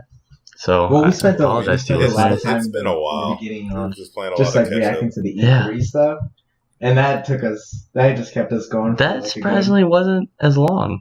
good- It wasn't. the No, EP not stuff really. Wasn't that long. No. I think we spent a lot of time on, what was it? Definitely 91 days, but that was the point of this. Yeah. We spent too much time on sports stuff. But actually, that brings us... I mean, we can cut as much as you want, really. Yeah, but, I'll just keep it in for sake of history. But that is actually concluding our segment, Two Balls and Things. So we'd like to thank all the viewers for following our sports segment. But unfortunately, the NBA is done for the season. And we're going to be moving on to things you actually care about. Like, maybe even more gangster animes. Who knows? Who knows? Who knows? But now it's time to get wrecked. Braxton, can you please start us off? I see you have here listed Danganronpa. Yeah, I had it on there because it's a good game. Great series, basically. And as we were talking about last time, Rob, with The Walking Dead, it is more of a visual novel type game. But there's a lot more decision making and uncovering in Danganronpa, isn't there? It's basically a visual novel / Ace Attorney, basically, with a lot more violence. There's a lot of death and blood and all that other crap. But considering Matt, I assume you probably don't know what it is. Mhm. It's weird anime bullshit. Okay. There's Okay. so the series is technically the main series is 3. There's 3 different games, but basically the premise is you're a kid at a high school and you're trapped inside that school with 15 other kids, and basically the rules of the school are you can't get out unless you kill somebody and get away with it. Kill someone So basically- and get away with it.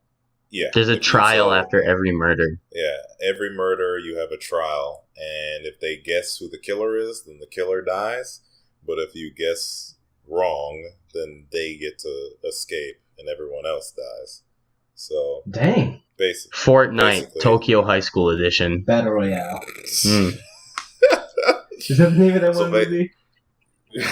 Tokyo Oh. Heist. That's how I know about Battle Royales. That started out as a manga. That's an excellent manga. Before all this, Yeah.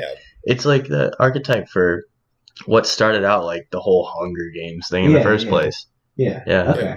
The movie's not bad either, but the manga is it's really messed up. Oh yeah, I could So see it basi- getting deeper. into the Basically, yeah, characters. Danganronpa is kind of about that premise, and each game it puts you as one person in a basically in an arena. It's not an arena. It's The basically a school. situation. Yeah.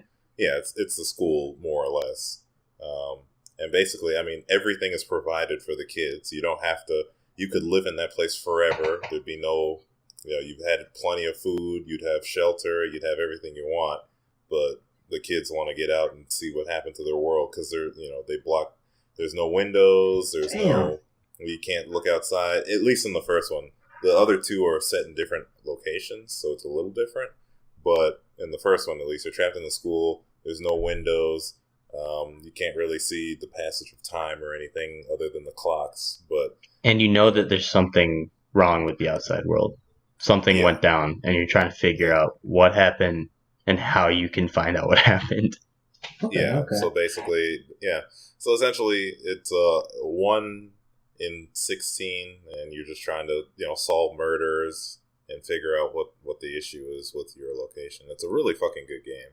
Okay, so you don't have to do any of the murdering yourself. You're just trying to figure out who. No, so the main character you play as is never the murderer, but you get it's cool because it gives you time to kind of interact with some of the other kids in the series, and then when a murder happens, it's like, oh shit, one of these guys that I care about, maybe I hate, and the story's good enough where like the story's good enough where there's going to be characters that you like and characters that you don't like, but sometimes the characters that you hate are the good guys and the characters you like are actually the murderers and vice versa and all that. So it's very involved, especially in the second one. One of my favorite characters in the second one turned out to be a murderer, and I was so upset that I didn't want to pick him as during the trial. It was kind of fucked up, but yeah. So that's my recommendation. Danganronpa is a great series, and the third one basically culminates as like the best of that entire series. Oh man, I want to play that so bad. I wish they came out on. I wish all of them came out on Switch because they're capable of handling that, and that'd be cool to play it on the go. On the Switch? Yeah. I mean, Nintendo's got their conference in like 2 days. Maybe they'll have something. I don't know. Oh, okay. I'm looking forward to that then. Matt, do you have any? I see in the docket you don't care about our listeners enough to wreck them, but maybe you have something on your mind you want to share, something you can link to us later. If not, that's okay too. Yeah, I won't judge you too hard. I can't think of anything right now. Perfect. Okay, moving on. All right, now get out of here. All right, see you. Moving on, I came across a video 4 weeks ago. And it speaks about our favorite Japanese anime, Courage the Cowardly Dog. And it's called The Art of Courage the Cowardly Dog, Fury and Perfection. And it basically talks about the scary stuff that you might not have realized as a kid about that rewatching it now as an adult would hit you harder. One of them, was about, I don't know did you ever watch Courage? Oh, yeah. Yeah? Braxton, how about you? Return the slab or Yeah, suffer exactly. my cuz. One of the episodes where they do the marionette troupe that comes to town, the alligator, and he has the puppet show. Yeah. And it ends with Eustace and Muriel being turned into puppets. And Courage is just back in the living room with them, but there's no way things can ever go back to how they were. So he ends up playing out their personalities as himself. And looking back on that now, yeah, it just really doesn't sit right. I mean, it was with a lot of the Courage Cowardly Dog villains. They made it very goofy, but underlying it was very creepy. Yeah, that weird blonde dude that was a barber. Oh, yes. The guy whose hair was God. always flowing. Yeah, I remember. Yeah. Oh my God, that messed me up. Yeah, but that's a really good video. And to bring things back to a brighter note, I have another rec, and that is a compilation of famous quotes from our favorite edgy antagonist, Seto Kaiba from Yu-Gi-Oh! And it is great because he probably uses the word dweeb at least every other diss, and it's amazing. Great voice acting. And I wouldn't change anything about the dialogue in that. It was just a really nice nostalgia trip, and looking back on it, that is a hilarious show. Typically, we'd have a segment before this, and it would be way better now that we don't have a sports thing anymore. But none of you are sending us emails. I'm very disappointed in you. But we'll still 3 hours long. So I mean, if we did cut the sports segment of it, it would probably cut down a good chunk of Yeah, good chunk of it's for time. like 40 minutes. But still, we'd like to hear from you viewers. And where can they reach us, Braxton? That would be Neat Boys Podcast at gmail.com. Spelled exactly how it sounds. No, we are not the neat in the Japanese sense. We are neat as in cool, as in just kidding, as in we drink our drinks neat. NEAT. No ice allowed here. We're already cool enough. Matt, where can they send us our emails at? Where?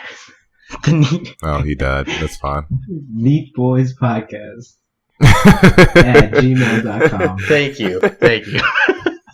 Sorry, I just had to perform some resuscitation there for a second. So please send us your questions, your comments. We're desperate. We need more material. Okay. Thank you again for joining us for another episode of the Neat Boys Podcast at gmail.com. And looking forward to having us in your ears for the next episode. Oh, that's pretty Maybe hot. in time for next week because we've been gone for so long.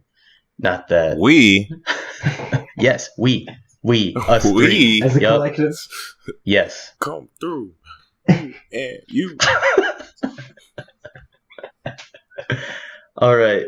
Signing off as your host Rob and fellow co-host Man Braxton. Hey. Peace. Bye. Bye.